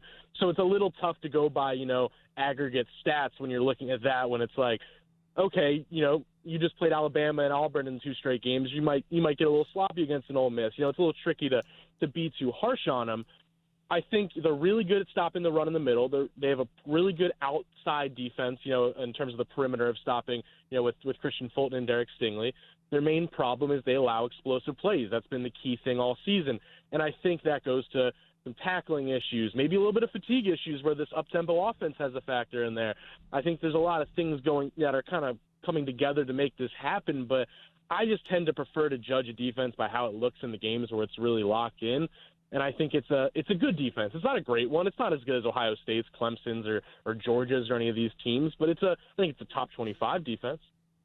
Let's talk about the final 2 games of the season. This is always a predictable stretch. There have been years when the LSU-Arkansas game was much anticipated. I have to give Ed Ogeron credit. I mean, he said with a straight face how excited he is and his players are for this game Saturday night. You've covered a lot of college football. I mean, this is one of the worst matchups I've ever seen. Yeah, the spread, the opening spread was the largest, I believe, in SEC history or in 40 years. It was 46. Now it's around 44 points. I mean, this is as ugly as it gets. You have an LSU team that's dominated people for the most part as much as anyone. You have an Arkansas team that you've been around the SEC more than me, but it's got to rank relatively highly up there on weakest in the SEC history. I think Ed Ogeron's kind of gotten pretty good at knowing what buttons to press with this team and kind of what to say in the media and those things. So, for example, the Ole Miss game, after that game, past years I think Ed Ogeron would get really, really hard on his team after that game, but he knew, okay, team's already pretty mad at itself right now. He also knows they just came off Alabama. Ed Ogeron was actually really positive after that game of being like, hey, they're already going to be hard enough on themselves. I'm happy they won. So I think this week he knows this is a game where it is really easy to overlook Arkansas, really easy to start thinking about all these things like the SEC title game, college football playoff. I think this time he's using the Ole Miss game and what happened in that second half to be like, all right, you can't overlook this. And I think you'll actually see LSU kind of go out and dominate this game, at least in the first half. Talking about LSU's finish, and I would think even next week, I mean, I know there's a lot of revenge on LSU's mind about the A&M game, but A&M is a pretty tricky team. Wouldn't you agree? Yeah, A&M's really it's not that different from how teams you have to talk about Auburn, where I think a lazy spectator will look at their record and say, they're not any good. But if you look at things like SP Plus or any of those metrics, I mean, I think in terms of just overall scheme of things, I think they're probably a top 25 caliber football team. They just have an absolutely brutal schedule. So they look a lot worse than they are. I'm not saying A&M's particularly great or going to give LSU a major threat. I'm sure LSU will be a 18-point favorite or something in that realm. But that's a tough team. And Jimbo Fisher, despite what you might think of him, he's one of the coaches that has proven he can have success against Dave Aranda. He's a coach that you never can really underestimate. And I think A&M has enough talent to make that game tricky. And as you said, I think it's a game where you throw all the rules out. I mean, there's going to be so much animosity in that game Saturday. You start with the 7 overtime game, right? Then you go to the post-game scuffle and the fight after the game between these teams. Then you go to Dave Aranda almost going to Texas A&M a year and a half ago and them trying to steal him. Then you go to some of the really intense recruiting battles between these two schools, like for Terrace Marshall. Then you go to the fact that LSU just stole Texas A&M's athletic director and Scott Woodward. So, I mean, there is just so much, just tension building up between these programs. And, I think it's funny how a year ago I think everyone was trying to force this rivalry, but it's pretty clearly a rivalry right now. So that game's going to be tricky. Kind of on a different subject, and I realize he's long gone, but I kept thinking about Joe Oliva the other day. He dealt with Tom Herman and really got tired of being played and essentially let Tom Herman go to Texas. And now I hear from sources out there the players are bailing, recruits are bailing, disgruntled fans are boiling, and his controversial choice, Ed Ogeron, is heading toward a National Coach of the Year honors and maybe a national championship. Does Joe Oliva get at least a gold star for all that he did? Yeah, history's surprisingly been pretty kind to Joe Oliva. Yeah, I think he does. I mean, I think he's just chilling in Florida right now and gets to kind of enjoy being right on this one. He is as criticized of an athletic director in the SEC over the past 4 years in his past few years while at LSU for a long list of things, more than just coaching hires. And this is that's the number one thing that was always pinned to him was how that whole 2015 and 2016 coaches searches got messed up. And all of a sudden now, I don't know if he was saying day one, Ed Ogeron's my guy, and that's who we all read Ross Dellinger's fantastic breakdown from Sports Illustrated. I mean, I don't think he was going out day one saying, I want Ed Ogeron over Tom Herman, but I give him credit. He had the foresight to say, this situation's tricky. I don't really trust what's going on with either, with Tom Herman and also the Jimbo Fisher situation. He trusted Ed Ogeron. He saw some things, and I don't think it just fell into his lap. I do think he actually had faith in Ed Ogeron, and it's paying off. I mean, none of us could have predicted this, but give Joe Oliva credit.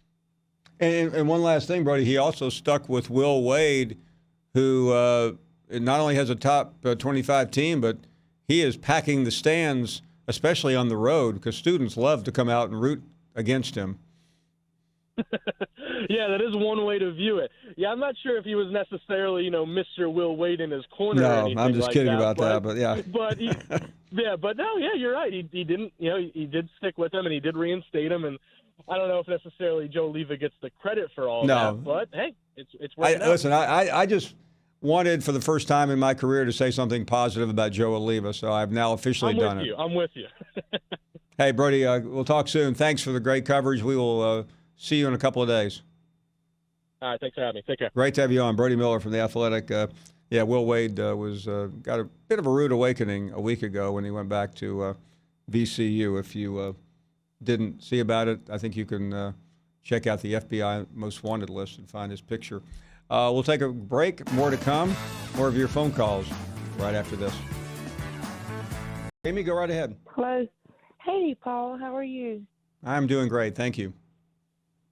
Well, the reason I was calling is that do you feel like that Mac Jones has been sort of maligned in his abilities because he hasn't actually had to step up to a certain level, but I think that given the chance that he will actually perform, what do you think? Listen, he's a backup quarterback, and it's not like he's on the same level as Tua. Tua was a standalone quarterback. He's only considered to be the greatest quarterback in Alabama history. Now, that is true, but I just feel like now that he's had this opportunity, although it was gotten by, an unfortunate circumstance, that maybe he will rise above what everybody thinks of him. Listen, I don't know what he's going to do, but he has the opportunity of his life against Auburn. If he can pull that game out, he'll become a generational hero, assuming Alabama gets into the playoffs and maybe even wins the title. Is true. If he loses, what can you do? I mean, when you're the quarterback at Alabama, you get all the credit and you are going to get the blame. That is true. But I'm thinking if you are also the quarterback at Alabama, then there must have been something about you that caught Nick Saban's eye, or otherwise you wouldn't be there. So I'm thinking listen, that maybe he just needs that chance.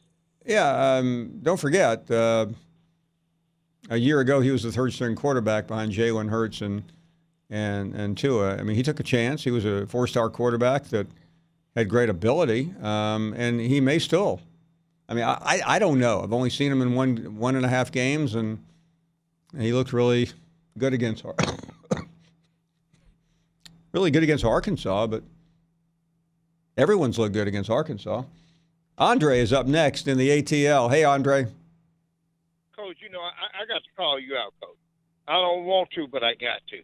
Go ahead. I slammed on break earlier, and you were talking to that Ole Miss fan, and you were telling him what you were thinking about what Ole Miss was going to do next year. And I'm looking at the cards, and I'm trying to see where they're going. They play in the SEC West. Who they're going to pass?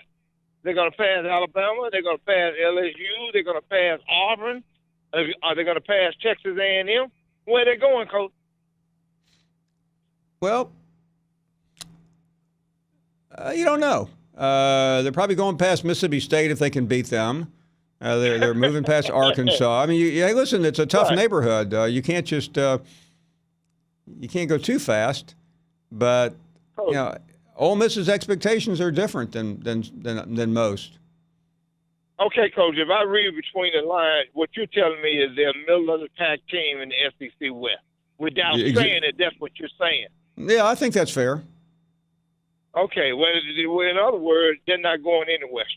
Coach, you should have backslapped that fan and told him, listen, man, you're playing the toughest division in college football. Be happy in the middle of the pack. But anyway, Coach, thanks for taking my call, and I always enjoy your show. Thank you, Andre. Appreciate that. Let's continue with more phone calls. And Ron is in Louisiana. Hello, Ron. How you doing, Mr. Finebaum? Hope you're enjoying New York.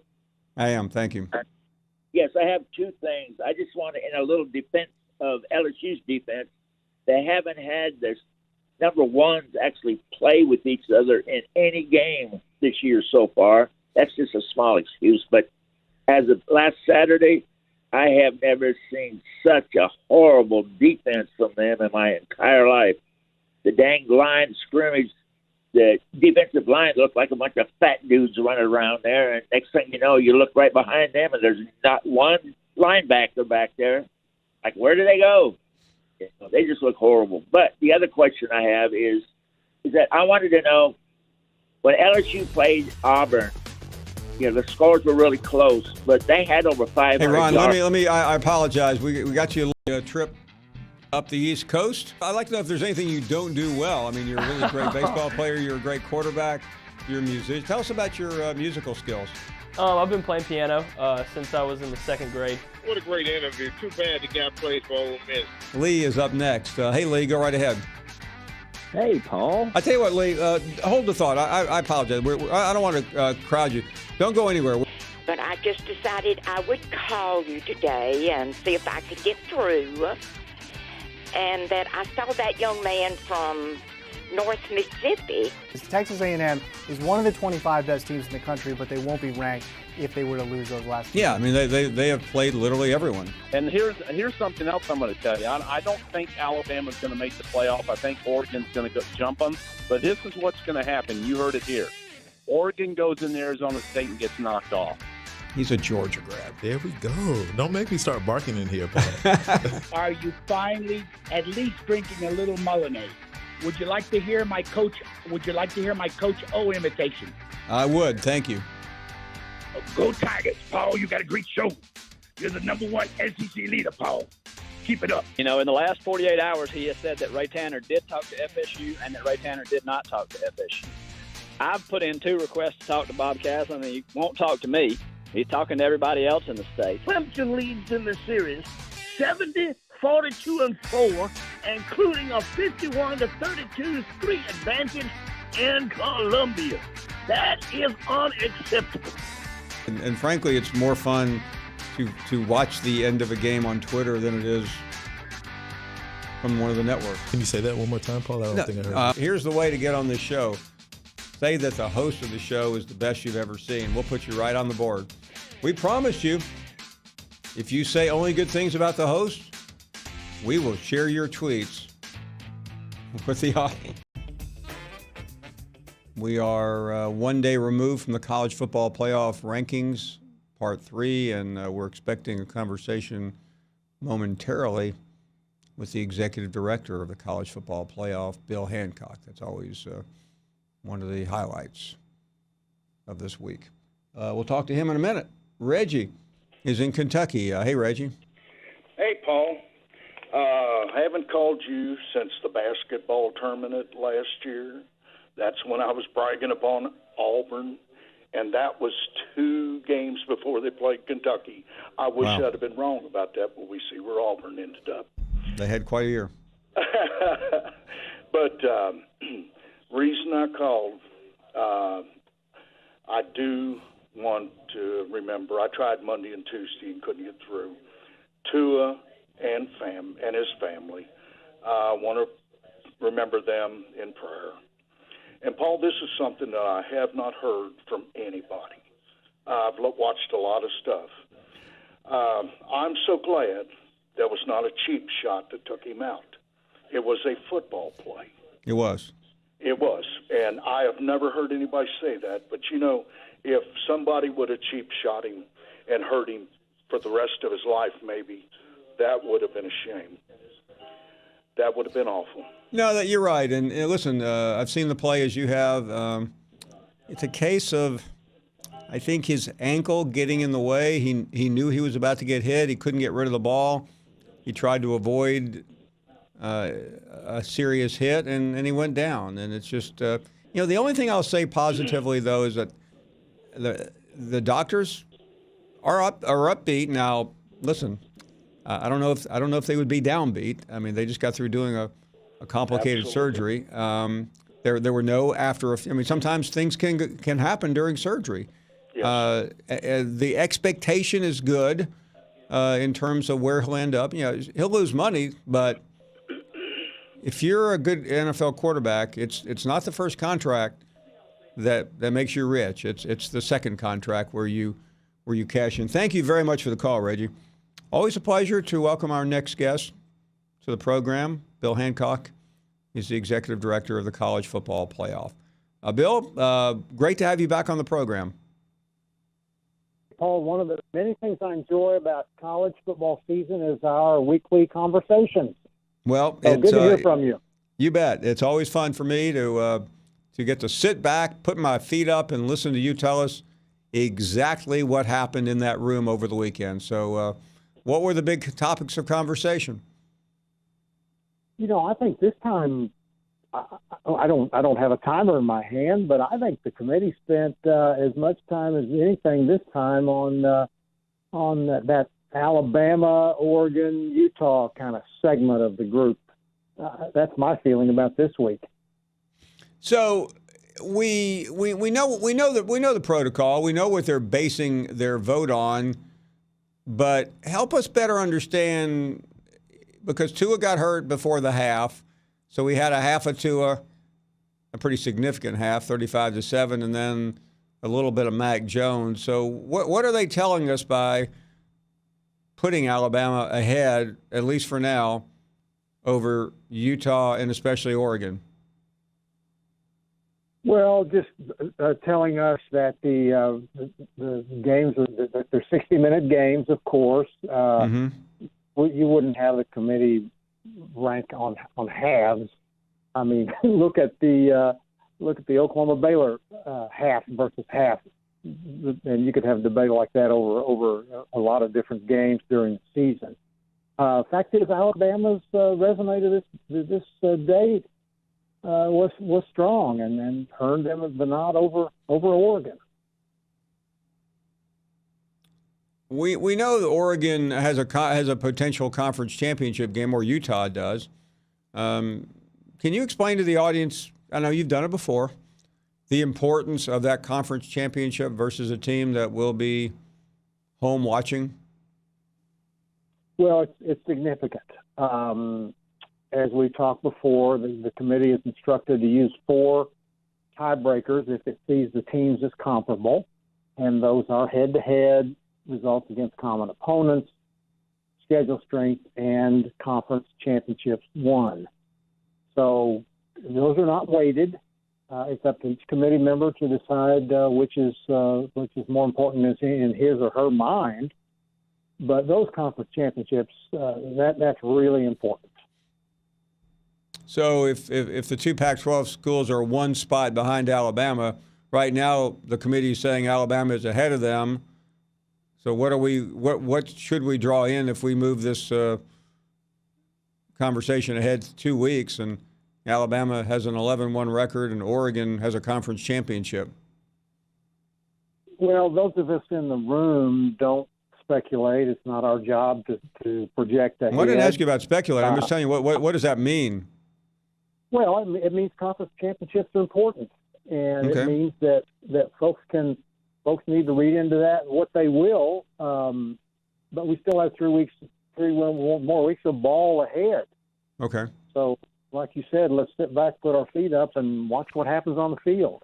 Can't wait. Bill, let me ask you about something that happened last night on the show. Reese Davis questioned Rob Mullins, the chairman of the committee, about his own school, Oregon. Now we've talked about this ad nauseum, that there are always conflicts in the room. We've had them before, and the chairman goes outside, I suppose, when Oregon is being discussed. Do I have that correctly?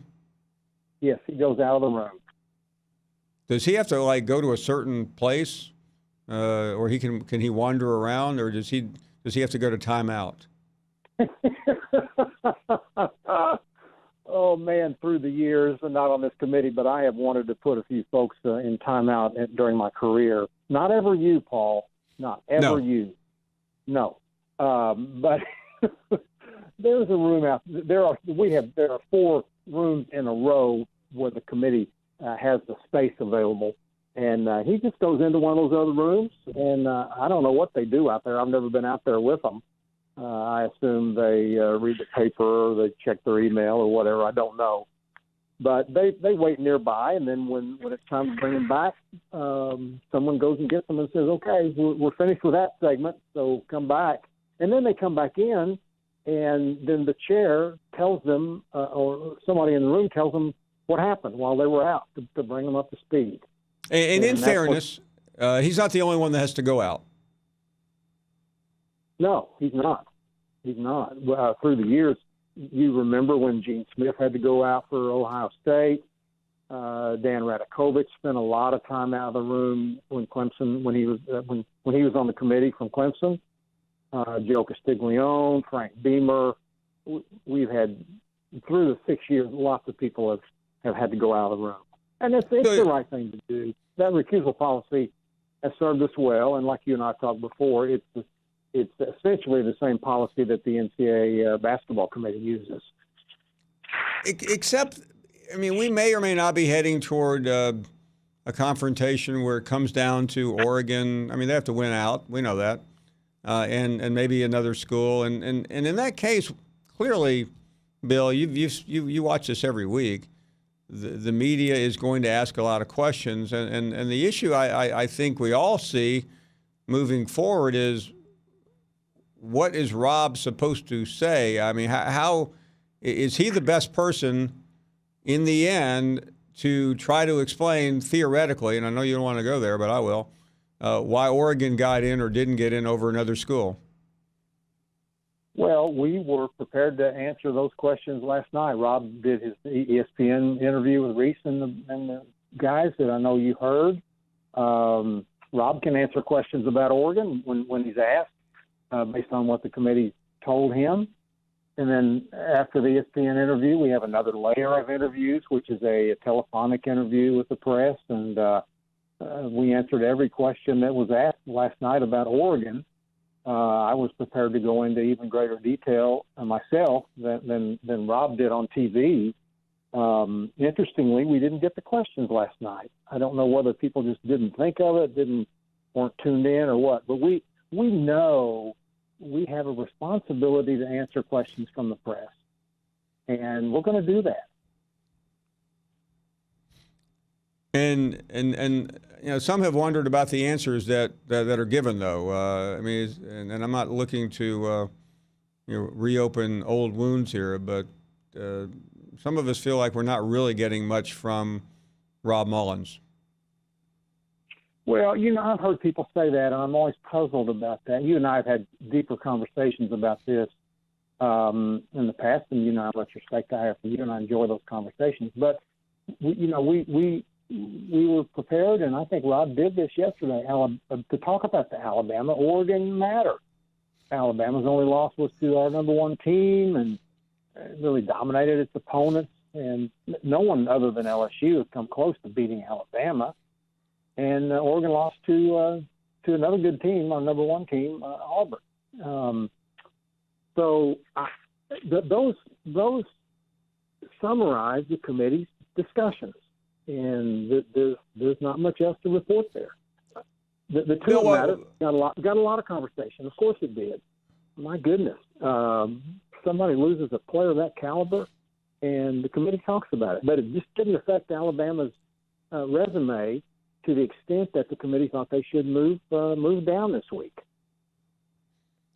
I want to ask you, and I know that you were busy yesterday, and I don't expect you to pay attention to every interview that's made, but we had Tim Brando on this program. I think you're familiar with Tim's background, certainly a major voice in college sports for many, many years. And he said a couple of things, and I just want to give you the gist of what he said, and hope you would react. He said teams that are considered blue bloods, teams that have had success in the last 30, 35, 40 years, multiple conference championships, this cabal of teams that have made this event the Great Sun Belt Invitational. He went on to say, if I can tell you in July that these are your teams, and I'm going to be right on at least 3 of the 4 that I name, then we've removed all of the joy of the regular season of college football. And he went on to say the CFB playoff committee has all their cronies on TV all day, preparing everyone for Alabama privilege tonight. There's no doubt that they'll only drop 1 or 2 spots. The committee will claim the eye test and forget that non-conference schedule. An embarrassment. I dropped them 5 spots, and obviously what he said the committee would do was right on the nose. I asked you 2 weeks ago about Stephen A. Smith, and I did ask him on the air about you, and he said I was foolish for listening to you. I don't know what you want to say about Tim Brando's response, but I think we're all ears. Oh, my goodness. I'm laughing because I've known Tim ever since before he left CBS back in the day. And cabal. I don't know. I don't know that cabal means what he thinks it means. Anyway, I don't know what to say. I mean, cronies, that's just not even close to true. The committee, you've been in the mocks. You've seen how it works. The mock exercises where you come and portray the role of a committee member. The committee member analyzes every team side by side, up and down, sideways, and comes out with a ranking. And there's just no bias, no regional stuff there. What did you say he said about SEC? He called it the Sun. He called it the Sun Belt Invitational. Sun Belt Invitational. Just wrong.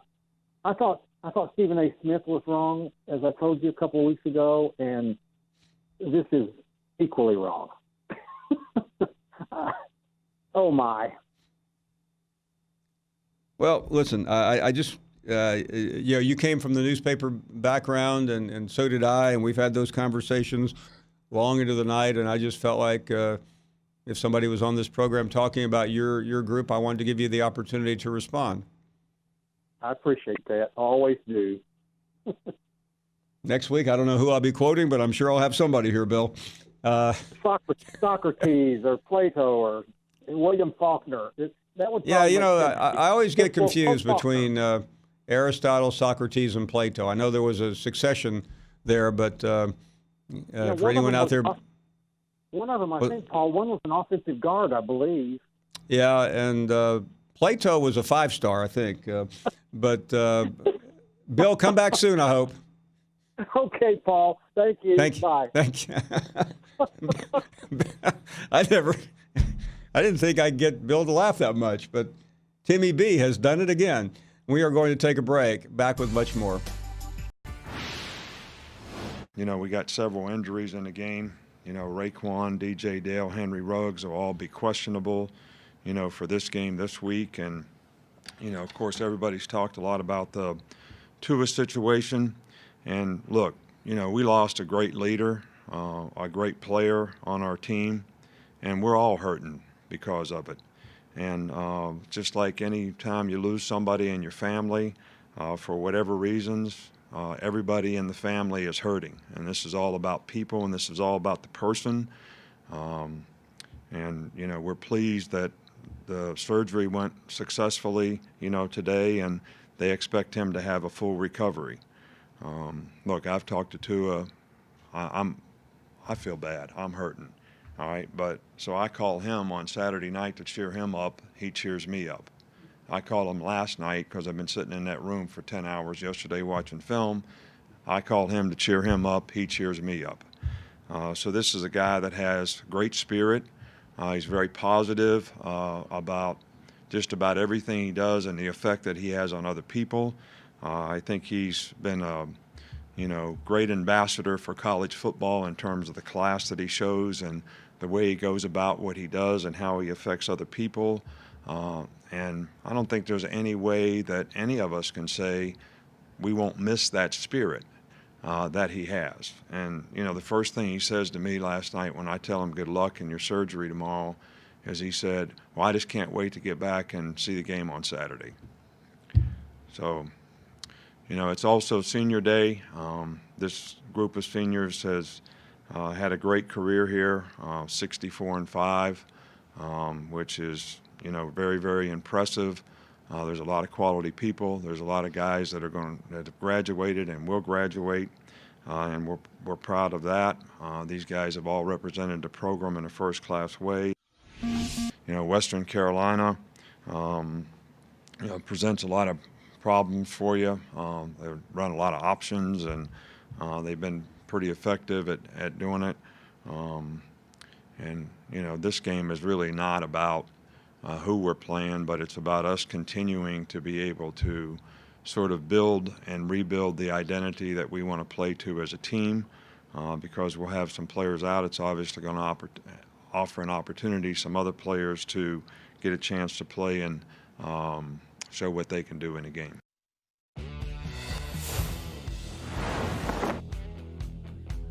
Welcome back. We're glad you're here on a late afternoon, Wednesday, middle of the week. We'll be in Athens on Friday. Look forward to talking to you there.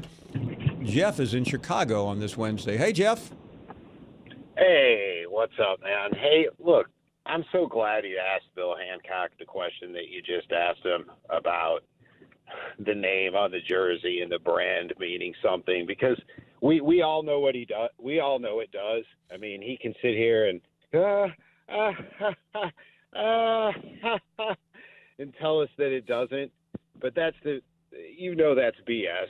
I know that's BS. I mean, here's how I would tell you to ask it to him next time.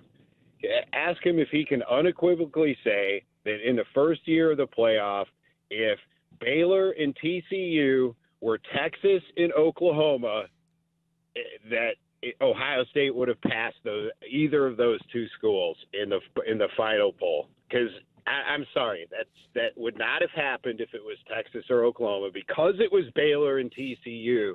That is the reason it happened. And we obviously, unfortunately, can never prove that. And, you know, this is why, as much as I want to say it's the four best teams, it needs to be the four best teams, because of that, I'm almost willing to say let it just be conference champions, you know, even though the core of me thinks that's actually probably the wrong way to approach it. I mean, let's just let it be conference champions then, because in that scenario, a team without a name, without a brand name in college football is always going to get hosed. They are, just like how it affects point spreads. It affects point spreads the same way. Teams with a name, you know, it factors into it because of the betting public. I mean, so for him to sit there and say that doesn't affect anything they do is just, I mean, it's false. It's what he has to say. I mean, it's what he has to say. Obviously, he's not going to come on here and say, "Oh yeah, you're right, Paul. It does affect it." You know, we give Alabama way more credence than we would give Mississippi State if they have the exact same resume. Because after all, it's Alabama. Look at their history and look at who their coach is, and blah blah blah. So I mean, no one's ever going to say that. That's why I think, you know, that's why this whole thing bothers people so much. And that's why, as much as I don't want it to be conference champions, because you would have a playoff with not the five best teams or not the four best teams or not the six best teams, that's why I'm willing to say just make it conference champions then. And then at least you don't have to have this farce of a committee trotting out there every week with the likes of Bill Hancock, you know, saying, yeah, it doesn't matter. It's just such BS. You know it too. I mean, I know you know it. But I'm at least glad that you asked it, especially, you know, on the network that you asked it. It's important that someone at least is. So thank you there. Thank you, Jeff. Appreciate it. Greg is up next. Hey, Greg, how are you? Hey, Paul. Thank you. I'm doing well. Thanks for taking my call. You know, I think the problem that a lot of people have, and maybe even Tim Brando, is that the committee has objective criteria that they use subjectively each week, and the goalposts will always change. Now, the problem I have with taking a conference champion is, what if that conference champion has 3 or 4 losses? Yeah, no. It's not the best. And by the way, in the SEC, you got 3 legitimate teams that are better than almost everyone else, but maybe 2 or 3 other schools. Yeah, so to say that simply because won. Yeah, I mean, that's ridiculous. I mean, in basketball, if you get in the tournament, you're 1 of 68. You got a shot at winning. Exactly. So I think, you know, the more this goes on, the more I'm willing to believe that when it comes time to renegotiate the contract, that it's just as likely that they stay at 4. And if they do stay at 4, Paul, what's that going to do to those who are the curmudgeons like Brando? What's that going to do to them if they sign another 10-year deal that says we're going to keep it at 4? Well, listen, you've heard me say this, and I say it because I think you know me pretty well, Greg. I mean, ESPN, which is my employer, is a partner with the college football playoff, and they have this television show every Tuesday night where the chairman comes on there and sounds like he's the official spokesperson for the Politburo, and it drives me crazy. And I've been on that show many times, following him, and if you're gonna waste 3 minutes of valuable airtime, say something, give us some insight. You can give us an anecdote about this discussion. I mean, we're not talking about national security clearance here. We're talking about 13 people talking about the same thing that you and I are talking about every day, college football. Yeah, it's not life and death talk, and it's not. I mean, I don't have a problem with him. With Mullen saying, listen, we had a conversation about Alabama. We don't really think their schedule's that great. I mean, this guy, everybody's great. I mean, we watch both halves. Like, I mean, come on. I mean, I know people on that committee, and listen, Brando made a point that I've made many times. Give us some transparency. Well, that's the important thing. I mean, and by the way, just because Hancock likes to throw it up. Well, you were on the mock committee. How many times have you heard somebody here or elsewhere say, I served on that mock committee? Like, big deal, okay? I have to tell you, Greg, I was bored to death the day I was on the mock committee, okay? Well, that's because you were hemmed into a corner, and you were using old data from last year or the year that you served. Well, no, it was like 5 before. years ago. It was, I think we did 2008. And by the way, all you're doing by inviting the media is giving them a day away from work and giving them carte blanche to act like they've done something that, my feeling is let callers to the Finebaum show serve on the committee, okay? They offered to represent the Finebaum show a couple years ago. If you're a member of the media right now and you haven't been on a mock, I mean, you're pretty irrelevant, okay? and really, all this discussion about changing it is pretty irrelevant too. It just fires everybody up. One last thing. Hey, Greg, thanks for the call. We're up against a break. More to come as we continue here on a Wednesday. We liken ourselves to a global sports bar. And what that means is you've got fans of each team, you've got journalists, you've got athletes. Everybody's opted into the conversation.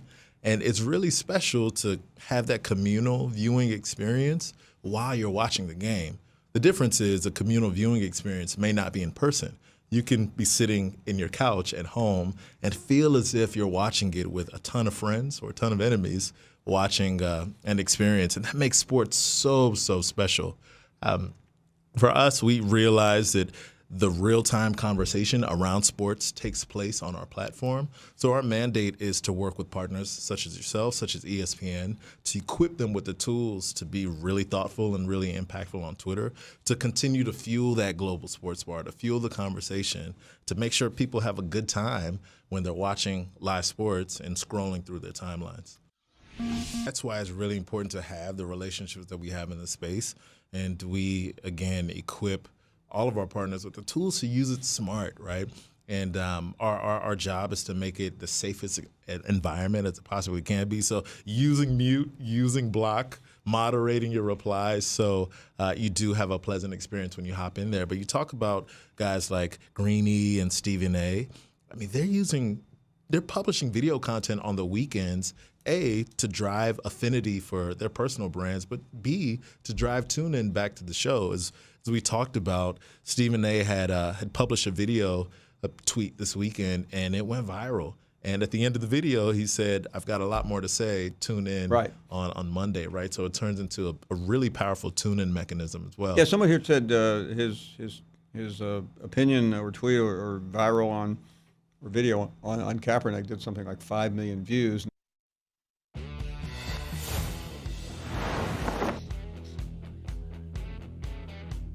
We welcome you back. We started with the story about 2 hours ago, but it's just worth repeating again that General Robert Caslen, he's the new president at the University of South Carolina, has issued yet another statement.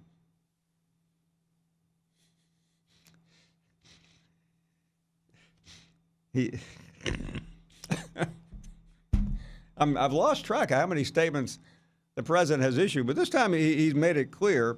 Remember, about a week ago, he said Muschamp was my coach, at least until the end of the season, or at least until we got blown out by Clemson. And then he gave an interview where he said that Ray Tanner has talked to Florida State and talked to them about how they bought out Willie Taggart. He walked that statement back Monday during an interview, and then today he offered another statement. The general said he supported Muschamp and looked forward to him being our coach next season and for seasons to come. So because of the inability of the president and the athletic director to be on the same page, we are now, I think, up to about 4 different clarifications of statements. It looks to me like Will Muschamp is smiling like a Cheshire cat. The stumbling and bumbling above him has made his coaching look pretty good this year.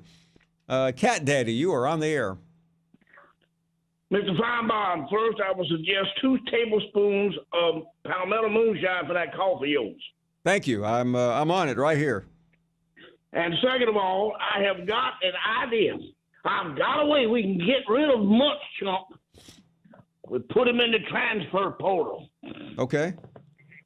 And then the other colleges can come get him if they want, and then he's gone. What do you think? I don't know about that, but I've got a good job here, Cat Daddy. Listen, I mean there are a lot of better jobs, higher paying jobs, but I am going to offer my services, and I want you to help me with this, okay? All right. I am going to offer my services free of charge to the president and the athletic director in Columbia as their public relations consultant. Yes. Well, obviously we know why the general never made 4-star. Yeah. I mean, it's just ridiculous. I mean, what are they saying? What are they saying at juniors about all this? Oh, man, they just tired of it. They're sick of it. We done spent all this money building these new facilities. People is tired of it. And there's maybe a couple that say, well, let's give him 1 more year. And then one lady told me, she said, don't you feel sorry if he gets fired and loses his job? I said, lady, the man's going to get $18 million. If you fired me and gave me $18 million, I'd be the happiest man in the world. I tell you what, Cat Daddy, I changed my mind. I don't think I'm going to do it for free, okay? Well, I was thinking you were going to take the athletic director's job out there at the University of Southern California. I'm sorry that fell through for you. Well, you think I should take the job in Columbia? Yeah, but I'd make them pay you. What do you think would be a fair salary? Oh, I'd take about $1 million a year. Plus a $500 down payment. Okay, yeah, that's probably too much money for that job. And all the barbecue and Palmetto moonshine you can eat and drink. You got it, my friend. Hey, thank you, Cat. Oh my!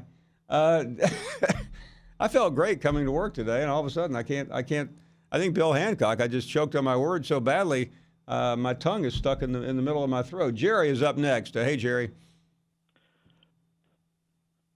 Jerry, you there? Hey, Paul. Okay, Paul, yeah.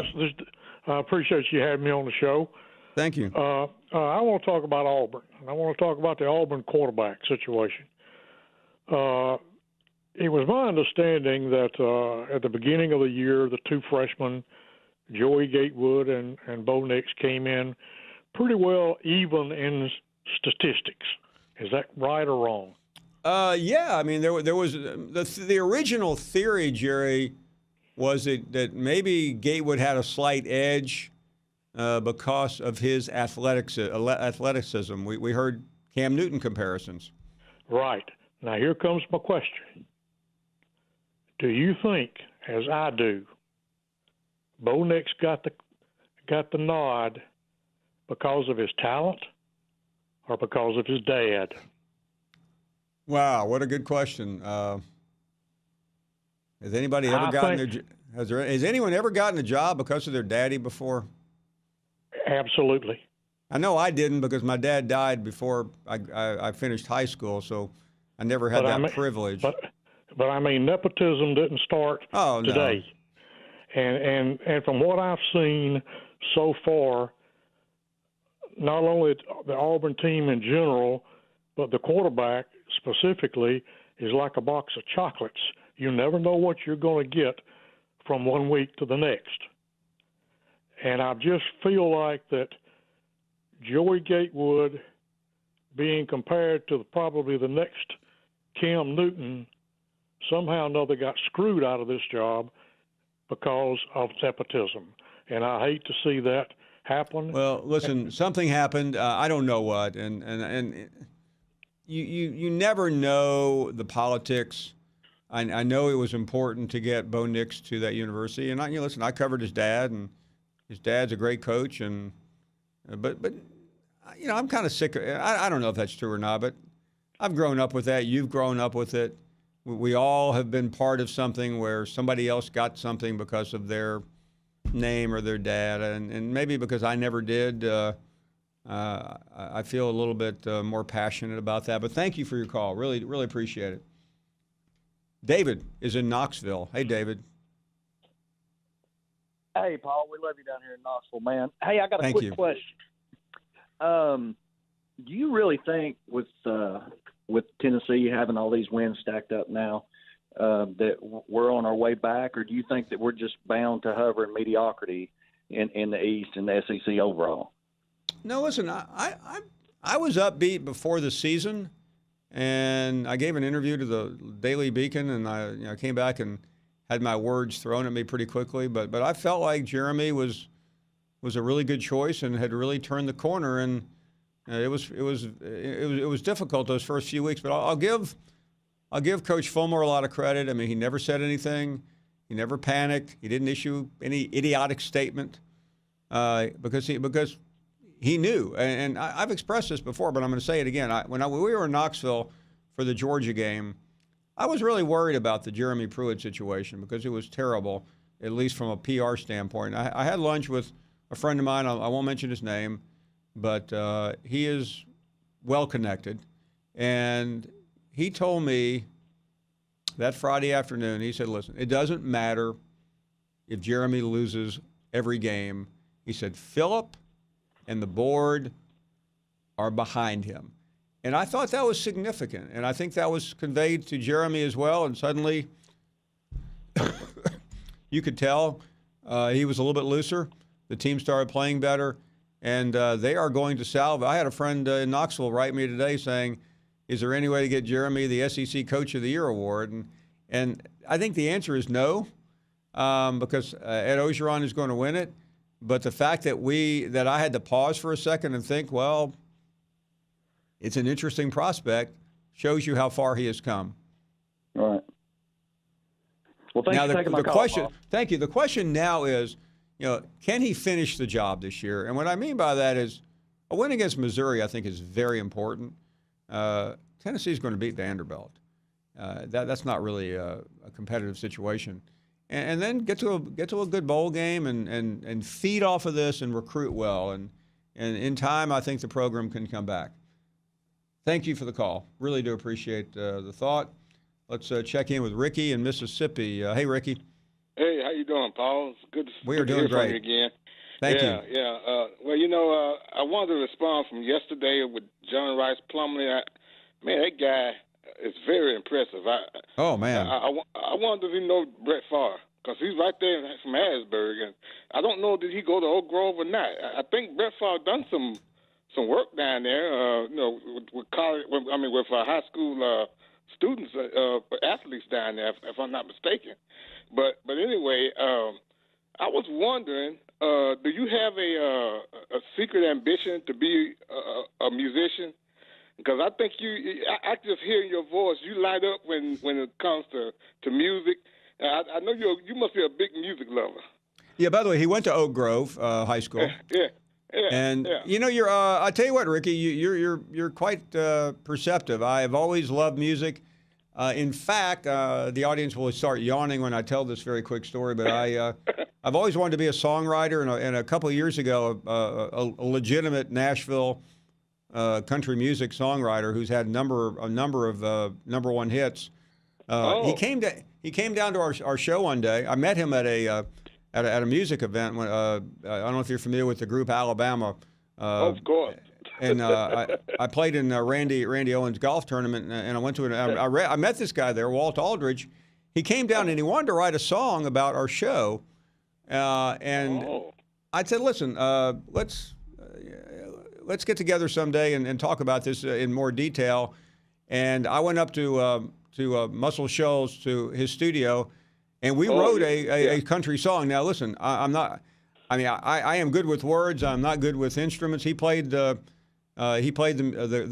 guitar and helped me construct the song because I had never done it. I had a blast, and he recorded it, and we play it every now and then, and it's and we never tried to sell it because it was just more for fun. But yeah, if I could go to Nashville or Hollywood tomorrow, I would be a songwriter.